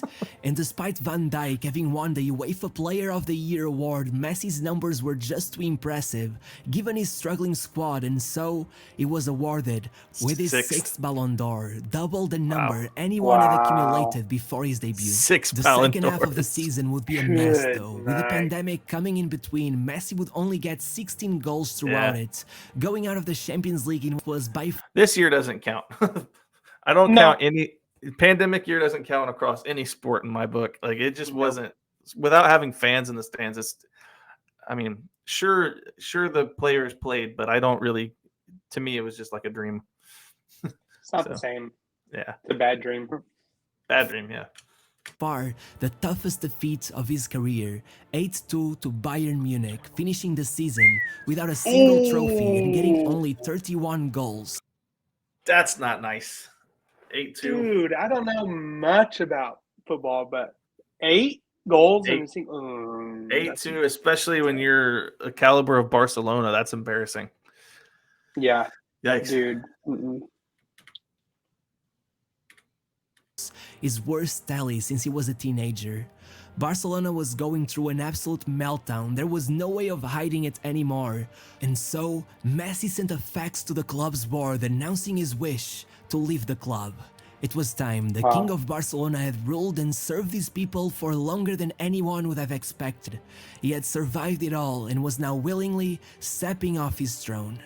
After all, Messi had an option in his contract that he believed would allow him to leave the club at the end of the season. But that's when things got serious. Barcelona claimed that the pandemic had delayed the end of the season, and so, now the dates determined in the contract had expired, and Messi was no longer allowed to leave as he pleased. Only being available for the release clause of 700 million euros. Yeah, it's crazy. The press coverage was wild. It was the hottest scandal football had had in a while. Clubs were running in circles trying to make sure that if Messi was available for transfer, they would have money in hand. But once Messi was told the only way to solve the situation was to go to court with Barcelona, he said he could never do that to the club of his life. And so, against his wishes, he stayed for one more season. He's a very loyal guy. With Luis Enrique. Yeah, he does things right. Like it's just like that's what I love about him in his career. Is just there's not anything that you can point at where you're like, I don't like him. I dislike him for how he handled that. He just is really good, and he keeps himself out of trouble. I mean, he's good. I love this guy. He's a great dude. He's my GOAT for sure. Barcelona had employed Valverde and then Quique Setién, who was now gone and replaced with club legend Ronald Koeman. But his time in the club would be equally as grim. Messi was clearly unmotivated and just counting the days until he left. Still, an unmotivated Messi was easily the best player in the team, and even that season had its highlights. From Messi meeting Cristiano Ronaldo once again 3 years after he left La Liga, to 2 goals in the final of the Copa del Rey. Messi finished the season with only 38 goals and finished it without scoring a single hat-trick for the first time since his second professional season. On the 1st of July, it was made public that Messi... That's also just insane that someone could have a hat-trick in every professional season, almost every professional season of his career. His contract had officially renounced and that he was now a free agent. In August, Barcelona had managed to once again reach a deal with Messi, but given their inability to sign any new players due to a wage gap imposed by the league, they were not able to seal it. 4 days later, in a tearful farewell, the king of Barcelona took the stands to, for one last time, wave his people goodbye. After 21 years, shy little Leo finally left Barcelona and left behind the shadow of a giant who led the club to their most memorable era. I wouldn't wish it upon my worst enemy to be the one who left to try and fill his shoes, because if his boots were small, the void he left in every fan's heart is immense. With 778 matches, scoring 672 goals, 5 golden boots, 6 Ballon d'Ors, winning 34 titles with FC Barcelona, Lionel Messi is simply unmatchable. 34 but it titles. doesn't end here for La Pulga. The day after his farewell, a move to PSG was announced, completely breaking the internet. Messi, in another kit, This is the worst era of Messi's career is at PSG. I've looked heard very nearly little about it. sacrilegious, but at least it will be fun to watch, as it has always been. With the number 30 on his back, once again, who knows what could happen. After all, the last few months have been hopeful. Over the last few weeks of summer, Messi joined Argentina yet again for the Copa America, and it was probably his best tournament to date. Right from the start, 5 goals in 4 group stage matches gave Argentina a boost. Then he started the knockouts in the same fashion, assisting 2 and scoring another against Ecuador. And then assisting the only goal against Colombia as Argentina made it to the final on penalties. In the final, despite Brazil dominating the match with more than double the shots taken, it seems it simply was time that Messi fulfilled his dream, as the sole goal by Di Maria would make them champions. As the final whistle was heard, the players rushed towards Messi. It meant a lot to every single one of them, but to Messi, it meant a lot more.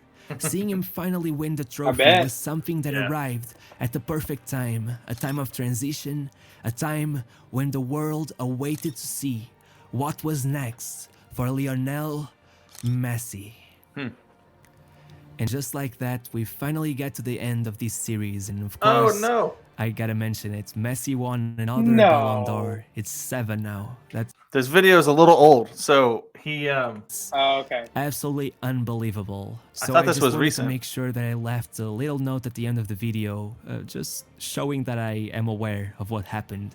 Regardless, thanks so much to every single one of you for making it possible for me to make these videos and have an audience to share them with. I love every single. All right, so the thing with the end of his career, which is stuff I got to witness. So I actually have been able to see probably the greatest achievement in his career, which was him winning the World Cup in 2022. So he finally won the World Cup for Argentina. That was a big moment in his career. And then obviously he didn't look happy at PSG, did not like it there.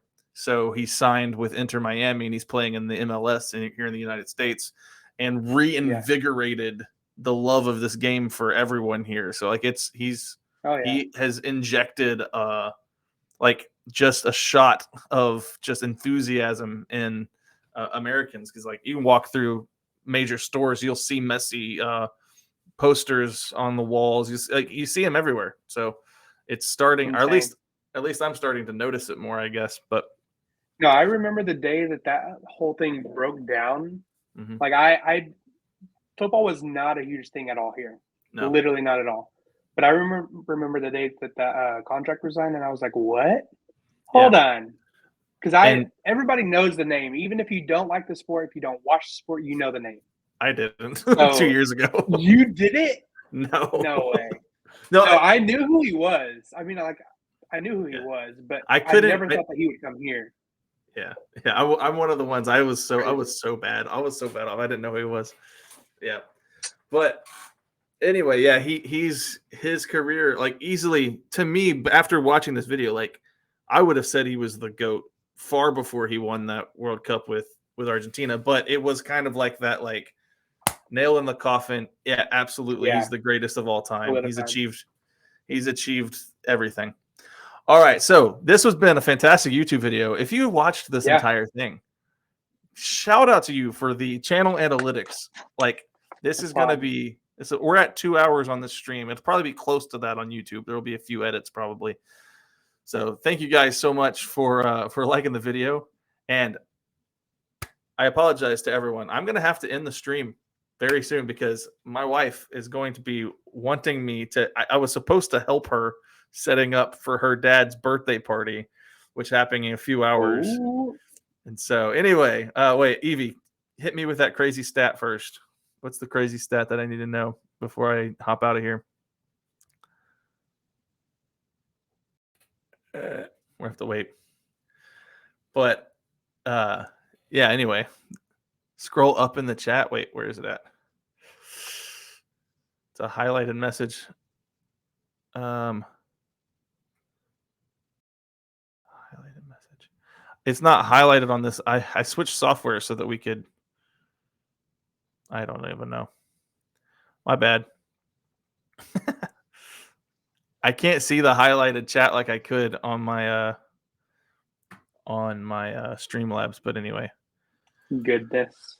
Someone pin it. What? I will probably find it on the replay. Anyway, I'm going to pull out of here and go get some work done. Dylan, you can stay on for just a split second, and then we will. All right. We'll end this.